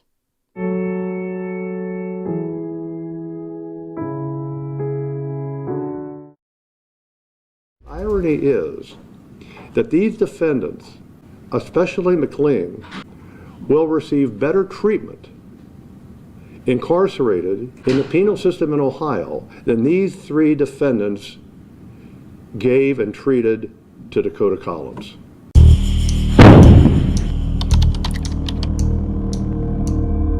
Hey, I'm Cassie. Thanks for joining me today. Today we're here to talk about another true crime case, and this one does involve a child again. The child that we're going to be talking about today is 10-year-old Dakota Collins. This is a very extreme case of child, so there's going to be a lot of graphic details. Please keep that in mind as we go forward with the story. At the time of his death, Dakota Collins was a sweet, happy, and adorable 10-year-old little boy. He loved fishing and everything to do with Halloween. But before we talk about Dakota and what happened to him when he was 10, we're going to go and start back at the beginning. So Dakota was born December 18th, 2008, to Robin Collins and Al Muhattin McLean. For most of this, we're going to refer to him as just McLean. So anyways, he was born to his 2 parents in Wisconsin. Soon after his birth, they did end up splitting up, and his dad had nothing to do with him. When Dakota was 11 months old, he was taken away from his mother, and this is due to the fact that she was holding Dakota, and her new boyfriend at the time hit her. Now, losing him sent her into a downward spiral of drugs. There was a friend of Robin's that took him in for a time while she was having a hard time taking care of him when he was still at home before he was taken away. And she tried for years and years, I guess, to adopt him, but it never ended up going through. So when he was 11 months old and DCF took him away from Robin, he went to 3 different foster families within a matter of just a few years. Robin was unable to get custody back of Dakota because with her downward spiral of drugs also came stints in prison. So she was having a hard time getting everything together. And Dakota's dad had nothing to do with him, as I said before. He never called. I don't even think he knew what this child looked like until the day that Child Services decided to give him custody of Dakota. And I'm not exactly sure why. I had a very hard time finding out what the reason was that they gave Dakota to his father. I don't know if it's because he had the means to take him and they rather keep them with family than in a foster home. But his father had prior convictions of assault as well as multiple allegations of assault in his past. So, probably not the best idea on Child Protective Services' part. I think he probably would have been better off. I know he would have been better off staying in one of the foster homes. I'm sure of it. And you'll see why as we go through this case. Before he gained custody of him in April 2012, he actually had an assault charge because he had hit and choked a man because he thought he had stolen his phone. So we're off to a great start. So not only was Dakota given over to his father was allowed to take him out of state as well. Dakota lived in Wisconsin and he took him to go live in Ohio. And that was that. Apparently DCF thought everything was going to be great, everything was going to be fine. So McLean only had temporary custody of Dakota at this point. In October of 2013, Dakota's biological mom, Robin, wrote to the courts and said, please do not let him take him out of state and have permanent custody of him. She obviously didn't trust this man. The court completely ignored this and McLean gained permanent custody on October 23rd of 2013. This falls on CPS here in Dayton. This falls on them. This falls on Wisconsin. They should have looked into it. They should have done more. What I don't understand is why McLean wanted to take him in the first place, because he had nothing to do with this child his whole life. And now he's older. Child Protective Services calls him, asks him to take him, and he says, okay, sure. Why did he want to take him? Was he getting money out of this somehow? What was it? That makes me wonder, why did he take him into his permanent custody? Why did he want him? So at Dakota's new home in Ohio lived his father's fiance, Amanda Hins, and Amanda's sister, Jennifer Ebert. Later on, there was also another child in the house. At the time of Dakota's death, the other child that was living in the house was 3 years old. So at the point that McLean had gotten permanent custody of Dakota, the little boy was not born yet, and he was not ever subjected to any abuse like Dakota was. Now, just 3 days after McLean had obtained permanent custody of Dakota, he's accused of beating his fiancée, Amanda, hitting her over the head with a pipe, dragging her by the hair to a car, and then punching her and driving away. This was only 3 days after he obtained permanent custody of Dakota. It's not looking good, and there's no child protective case open in Ohio for this man. There's no suspicion yet. So in August of 2014, Dakota started kindergarten at Horace Mann Elementary School in Dayton, Ohio. Now, there's mention in some reports of Dakota having an older brother as well that lived in the house. I'm not 100% sure if he did or didn't, but it says that the teachers called numerous times to Child Protective Services about Dakota and his older brother because they had concerns. The teachers began noticing that he was coming in and he was thinner, he started to have poor hygiene, he had many injuries, and he just looked malnourished. One of these times was in February of 2016. The teachers had called and reported this to Child Protective Services, and the police were sent out to the house to do a wellness check. Nobody answered the door, so they left. That was it. There was also times that Child Protective Services came out to the house, and McLean pretended like they weren't home. So when they called to try to say, hey, are you home? We're here for your appointment. He would go ahead and say, no, I got to reschedule with you. So the surprise Child Protective Service visit turned into a scheduled visit, which meant he had time to prepare Dakota to say exactly what he wanted him to the Child Protective Services. So he prepped him and made sure that Dakota would tell him that he was happy and everything was good in the house. Well, let me tell you, everything was far from good in this house. This picture was taken while he was in McLean's custody. You can see the bruising already on his forehead. You can also see just how unhappy Dakota looks compared to the other pictures. When Dakota told the social workers that everything was going great and he was happy in the home, after the social workers left, McLean would be so enraged that they even came in the first place that he would take it out on poor Dakota. He beat him, kicked him, threw him, punched him, and body slammed him. Dakota's older brother also lived in the house. There's not a lot of mention of him. However, it does say that in August of 2016, he ran away from home as he was being abused as well. When he went to police and told them that he was being abused, for some reason he was brought back home anyways, and McLean punished him by making him hold a backpack in the living room full of heavy books for hours on end. So the police decided the best thing for them to do was to bring him back to the house and just call Child Protective Services and have them go out there at some point. At that time, they also tried to search the house. However, McLean had his pit bulls off the leashes, so they decided all set, nope, and they walked away and left yet again. So there was numerous calls, like I said, made about what was going on in the house. But the police and Child Protective Services failed Dakota. They failed him miserably. So for a while, when Dakota started living there, he had a room in the house. However, when the other child, the younger child, was born, Dakota's room was given to him as well as his toys, and Dakota was forced to move up to the attic. So Dakota was up in the attic with nothing, no belongings. So around 2017, Dakota started going to school and he was reeking like urine and feces. Not just bad hygiene at this point. He stunk and the teachers noticed it. So they were trying to help him out. They were getting donated clothes. They even had a washer and dryer at school so that he could wash his clothes. And the school nurse tried to help him as well because she saw that he had like injuries and bruises. However, McLean was having none of this. He didn't want anybody helping Dakota because he wanted Dakota to suffer. He wanted to abuse this boy and he wanted nobody to get in the way of that. So he told the school that the nurse was no longer allowed to help out Dakota at all. He was not allowed to go to the nurse's office. Now, the nurse said she had never seen this in her entire career. She had to keep it on the wall saying, "Do not treat Dakota Collins." How that's legal, I have no idea. I feel like right then and there, the school should have called Child Protective Services and they should have gone out and taken him from the father. There's no reason why you wouldn't want the school nurse to see and treat your child. He said for no reason. So he gets a major injury at school. Nope, don't go to the nurse. Suck it up. So of course his peers were constantly ridiculing poor Dakota. So at home, he wasn't getting any love. And at school, he was getting made fun of because he smelled so bad. The reason why he stunk so bad was because his dad now decided that as he was living in the attic, he couldn't come down to the bathroom. The teachers also noticed that Dakota started coming in with awful, embarrassing, and potentially painful haircuts. McLean would also ask that the teachers give him a report every day of how Dakota's day went. Well, he was a young boy, so he was very active and he didn't always know how to sit still.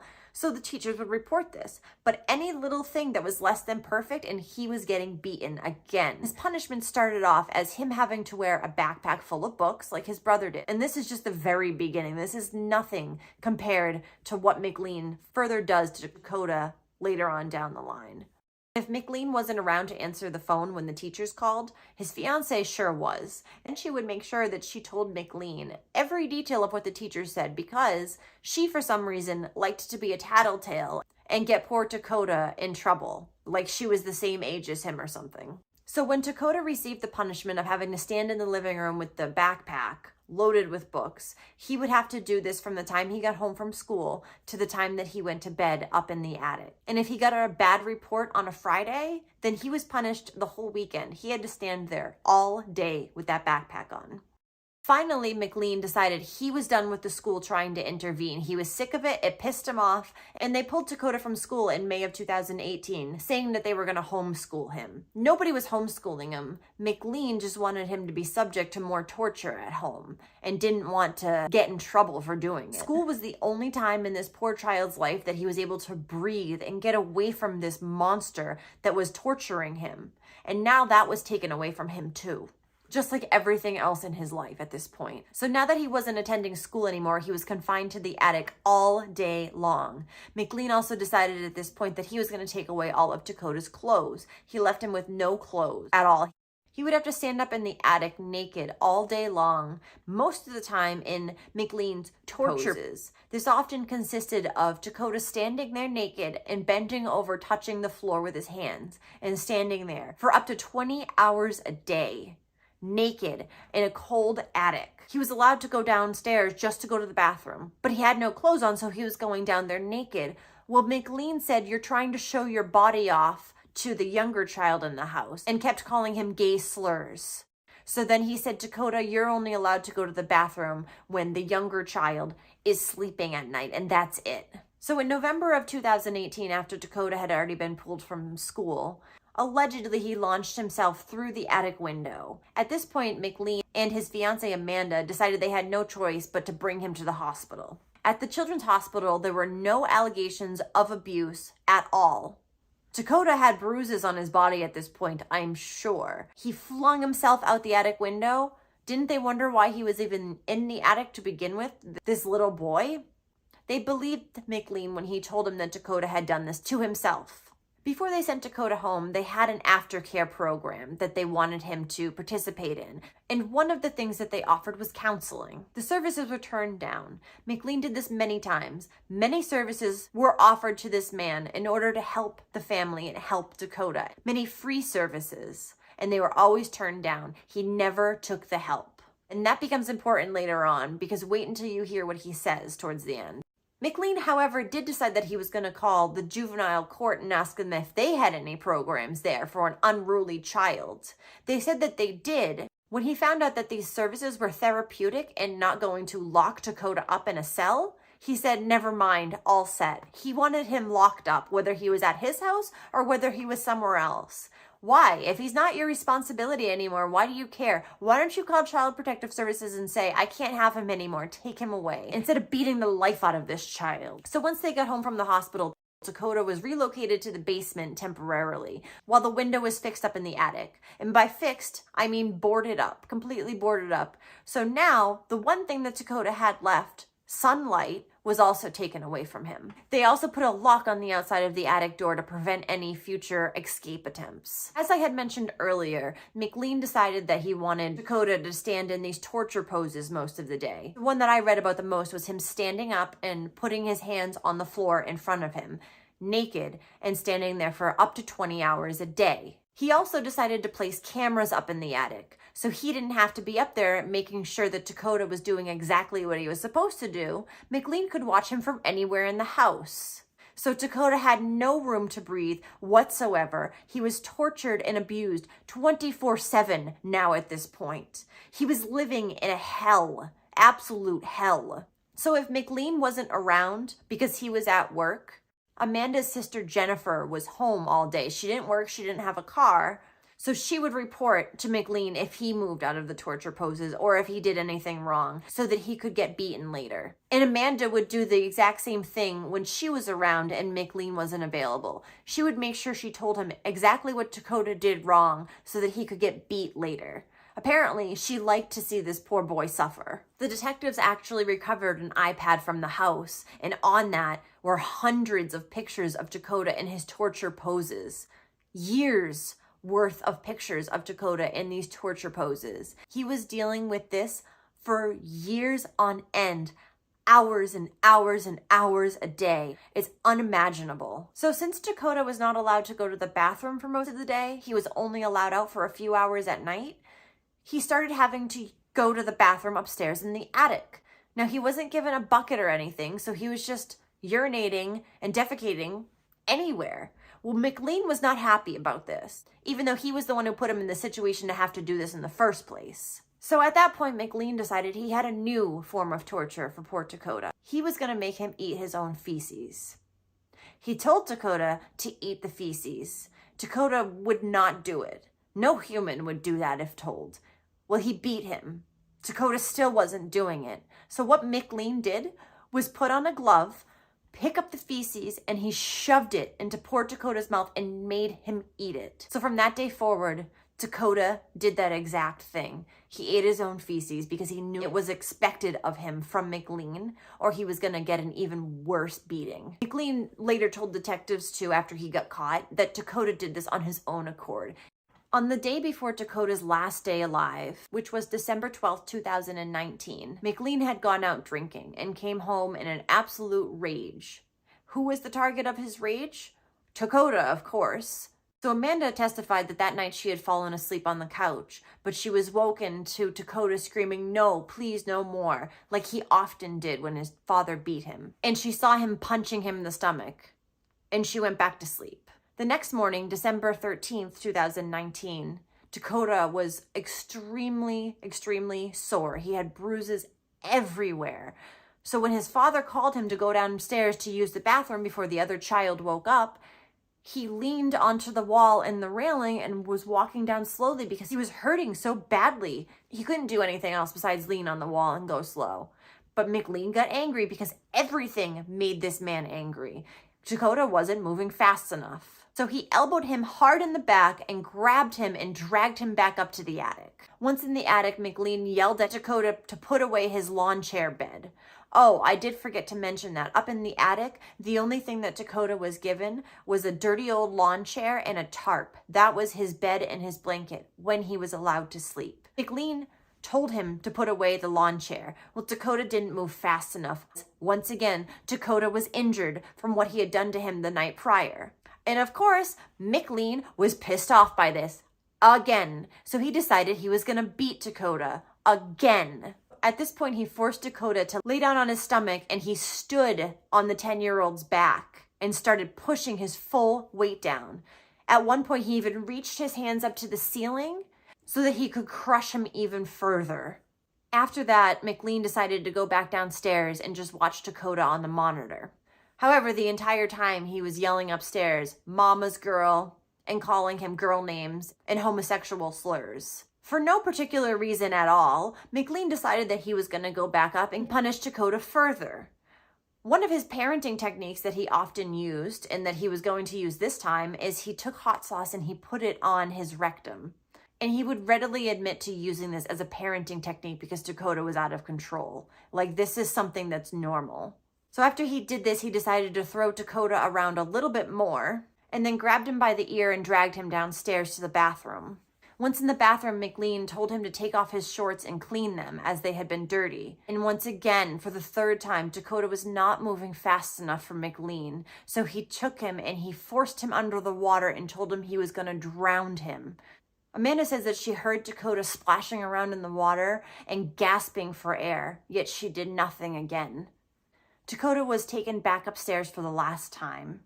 Amanda was watching from the monitor, and she saw Dakota upstairs in the attic laying on his lawn chair. She also saw McLean standing behind him making a repetitive motion with his arm.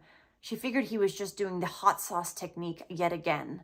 However, she later realized that what McLean actually was doing was sodomizing the child with a broken chair leg. He came downstairs and he tossed it behind the dresser after he was done, and that's when Amanda realized what had happened. Poor Dakota, that was all that his body could handle. He took his last breaths. McLean later testified that he brought him down to the bathtub and washed him off.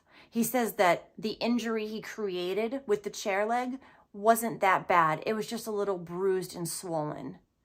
Autopsy later revealed that this was very far from the truth.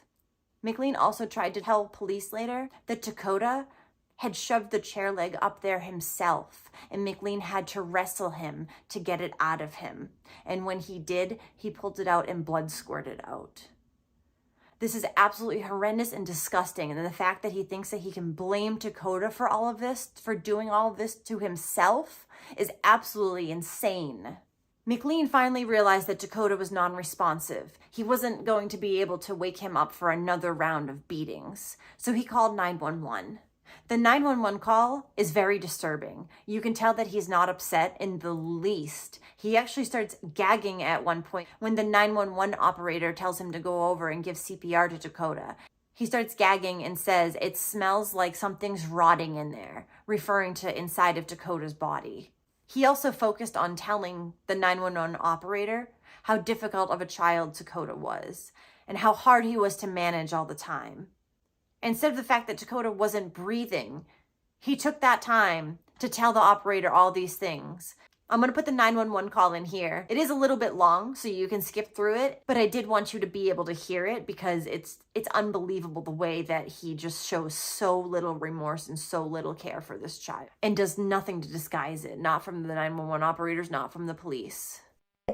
911, what's the location of your emergency? Yes. My son is unresponsive right now. Your son And I is need Hold on. What's your address?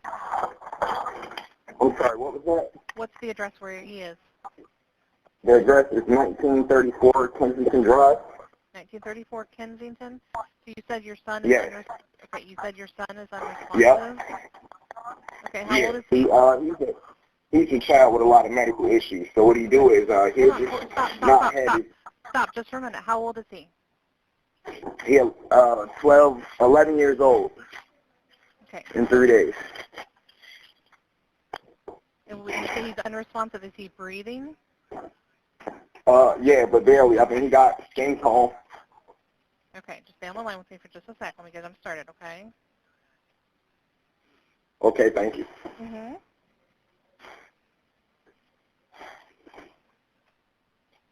You breathing? Hello? I'm here. You talking to me? No, I'm talking to my child. Okay, that's fine. I just want to make sure. I'm still here.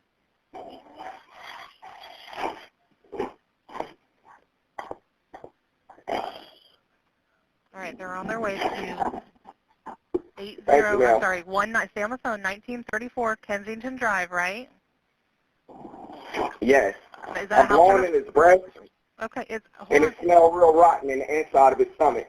Okay, is that a house or an apartment? It's a house, ma'am. Okay. So if he's breathing, let him breathe. So what I want you to do, I need you to lay him flat on the ground just for a minute, okay? Lay him flat on the ground so we can check his breathing, okay? Okay, he's laid out on his ground now. Okay. He's on his back? Yes. Okay. So I need you to check to see if his chest is rising, like look at it. And is it rising up and down, rising and falling like he's breathing? Check that and then let me know. And also if you can feel or hear any breath out of his mouth or nose. No, it's not rising up and down. Okay. You said we're going to go ahead and start CPR, okay? So keep him laying Yeah. flat where he is, okay? Okay. He got something coming out of his mouth. Okay, what's coming out? What do you think is coming out? I'm not sure what it is. Okay. I want you to turn him on his side. Turn him on his side. That way, in case he vomits, he doesn't choke on it. So go ahead and turn him on his side, okay? Okay. I did. Can you clean that out of his mouth a little bit? Take your fingers and clean it out of his mouth, just so he doesn't choke on anything? Yes, ma'am. Okay. Yes, ma'am. Let me know when you've done that, okay? Yes, ma'am. Whatever in it coming out very, very rotten.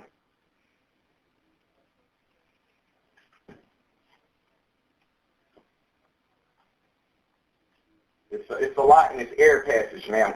Okay, I understand. You Say said, that. you said he has medical history. What kind of medical history does he have? I mean, just mental behavior. See, he just hurts himself all the time. Okay. He wake up, don't get his way, slam his head, eat his shit. All right, I understand. Okay. It never ends. Okay, so is he still on his side? Is he still on his side? Yes.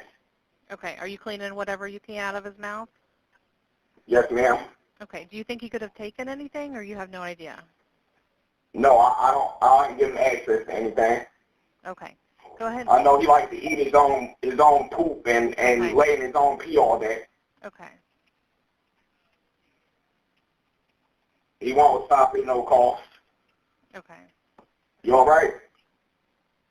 Is he responding to Breathe anything at for all? me. Is he breathing? It's hard to say. I see his eyes. Okay, and what are his eyes doing? Like, are they moving? Is any part of his body moving? No, they just still. Okay, go ahead and lay him on his back again. If you think his mouth Now is clean, something coming out his nose. He's throwing up out his nose now. Okay, then lay him on his side, okay? Yes, ma'am. And just What do your about best. CPR? Well, you need to clean out his air passages as best you can before you can start CPR. What you found? But if I'm trying to hold it in there. if you think it's as cleaned up as you can do it, then you can go ahead and start with the breath. You tell me.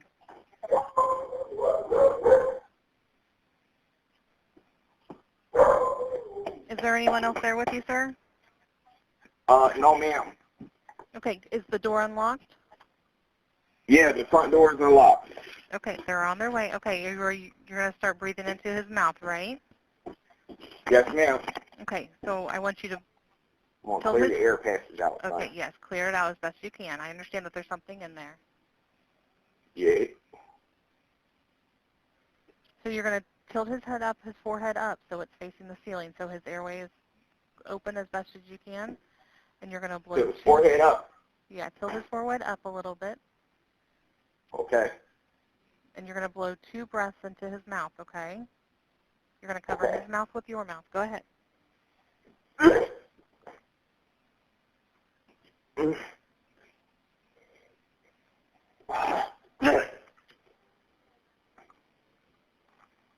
Oh, God. Okay, and tell me if you see anything that's different. Does he breathe like his watch his chest? And check. No, ma'am. Okay. Then you're going to continue to give him mouth to mouth. We're going to do chest compressions, okay? So you're going to put his hands, your 2 hands, between his breastbone, and you're going to press down hard and fast, okay? Yes, ma'am. So go ahead and continue doing that. You're going to count 1, 2, 3, 4, 5, 6, 7, 8, 9, 10, 11, 12. Can you count with me? Tell me when you're doing it, please. Yes. 1, 2, 3, Okay. 4, 5, 6, 7, 8, 9, 10, 11, 12. Okay, go ahead and give him a breath, okay? When you breathe in, if you can face his chest and see if you can see his chest rising up and down with your breath. Nothing. Okay, go ahead and I want you to go ahead and continue with the chest compressions, okay? And we're going to go ahead and count. No air. No, just go ahead and do with the chest compressions right now. 5, 6, 7, count with me, 8, 9, 9, 10. Okay, 11, 1, keep going. 2, 3, 4, 5, 6, 7, 8, 9, 10. Keep going. 1, 2, 3, 4, 5, 6, 7, 8, 9, 10. Okay, so you're doing a good job. Ambulance Okay. is here now. Okay, go ahead and open the door for me. When the paramedics got there, Dakota was laying alone, bruised and battered and not breathing on the floor. Amanda had been there prior, but she had taken the other child and left when she saw Dakota laying there on the floor, fighting for his life. That's real nice. The paramedics were trying to do anything that they could to bring poor Dakota back, and it was very apparent from the moment they saw him that he was abused. The police took McLean out on the porch and started talking to him. And the whole time, he complained yet again at what an out-of-control and unmanageable child that Dakota was. He also tried to explain away all the bruises by saying that Dakota had done all this stuff to himself.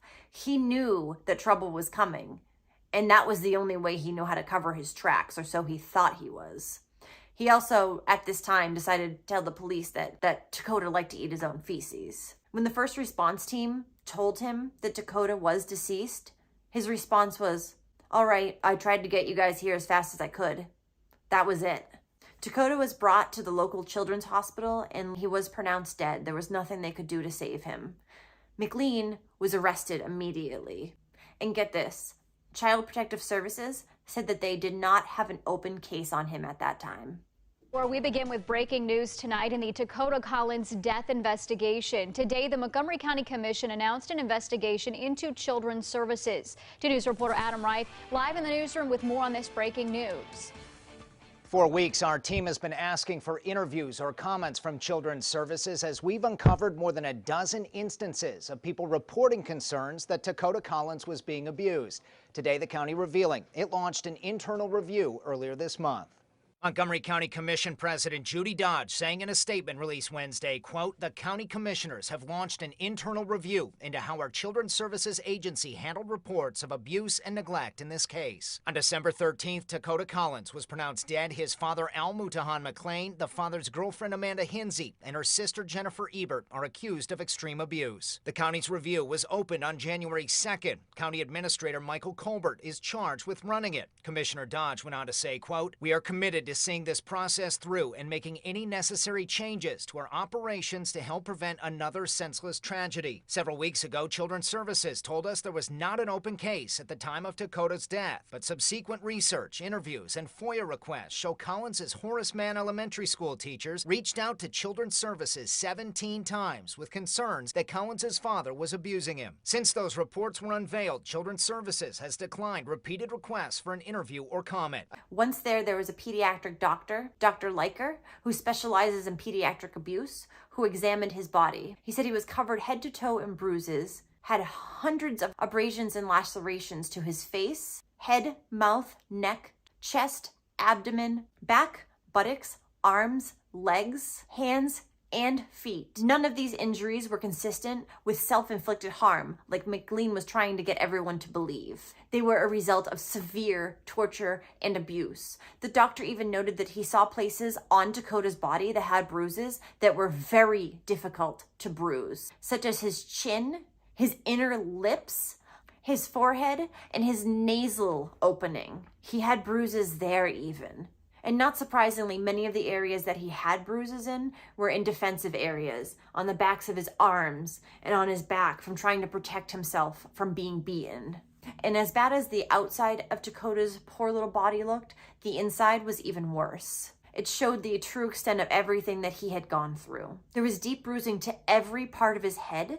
There was deep internal bruising to his stomach. His back and buttocks showed deep internal bruising as well. He had a severe pulmonary edema, which is fluid in the lungs due to being submerged in water. He also had a fracture to his ribs. Dakota's digestive system was also examined. And what they found was that the contents of Dakota's stomach was the exact same contents that they found later on down in the digestive system, in the bowels. The same thing, because he had been forced to eat his feces for so long. And he had bruising that was all the way down to the bone on his buttocks. The most significant injury, they said, that as far as it relates to fatality, is the massive bruising that he had on his neck that went through all the layers of muscle that were directly over the spine. The doctor said that this type of injury was normally an injury that was only seen in catastrophic type events, such as a severe car accident. The cause of death for 10-year-old Dakota Collins was blunt force trauma combined with compressive asphyxia and water submersion. As I said, McLean was arrested on the day of Dakota's death, and the two women that lived in the house were later arrested on December 20th, 2019. Jennifer and Amanda were completely complicit in all the abuse of Dakota. They never did anything to stop it, and as I had said before, they even told McLean when he supposedly did something wrong, in hopes that McLean would further beat him. Why would they just not tell him? Were they afraid of being beaten themselves, or were they just terrible people? I'm going with the latter. Both Jennifer and McLean blamed Dakota for everything, even after he wasn't here anymore. Jennifer, before she was arrested on the 20th, went to visit McLean in prison. They have a conversation of the two. In this conversation, they showed absolutely no remorse. They actually sat there and said, "What more could we have done? We did everything we could."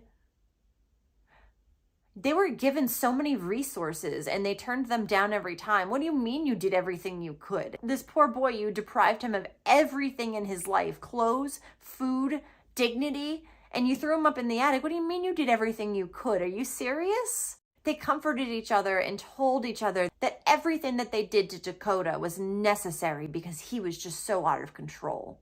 They are absolutely delusional. During this visit, they also complained about how bad Dakota smelled and how bad the attic smelled due to the things that they had done to him. This poor boy was already dead by their own hands, and they were still complaining about him. They also tried to convince themselves that Dakota wasn't that badly injured and he probably just had a heart attack. At 10, they were outraged that the police were focusing on McLean and making him out to be a bad father. But don't worry, Jennifer comforted him and said, "You're a good dad and a good person." They even told themselves and the police that if Dakota was here, he would speak up for them. Amanda was so determined to get McLean out of jail that at one point, she opened up a GoFundMe in Dakota's name to get this man out of prison. These people are so sick that even after they beat this child to his death, they still don't stop this insanity. It's still all about them, them, them. Ultimately, McLean was charged. He was charged with 3 counts of child endangerment, 1 count of rape, 1 count of murder, and 1 count of kidnapping. He was sentenced to 51 years to life. Amanda, McLean's fiance, was convicted of manslaughter and child endangerment. She was sentenced to 22 to 27 years. And the thing that enraged her the most, she couldn't believe her child had been taken away from her.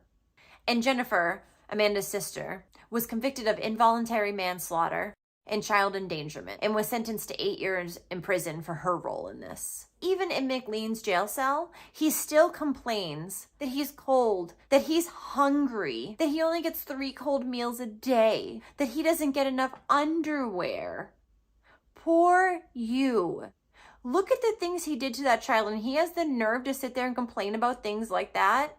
Good. I hope you rot in there. I want you to suffer for the rest of your life, the way you made Dakota suffer. He's also concerned for his own safety. Oh no. After Dakota's death, there was a lawsuit made against Montgomery County for Dakota's death and for the fact that child services failed to protect him. The estate of Dakota Collins was later awarded $3.25 million.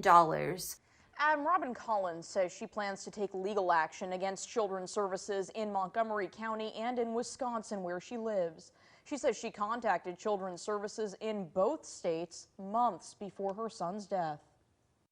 And most of those funds are going to his siblings, his grandmother, and his mother, who is now clean off of drugs. The case of Dakota Collins is extremely sad and horrific. Child Protective Services should have done more to make sure this child was okay.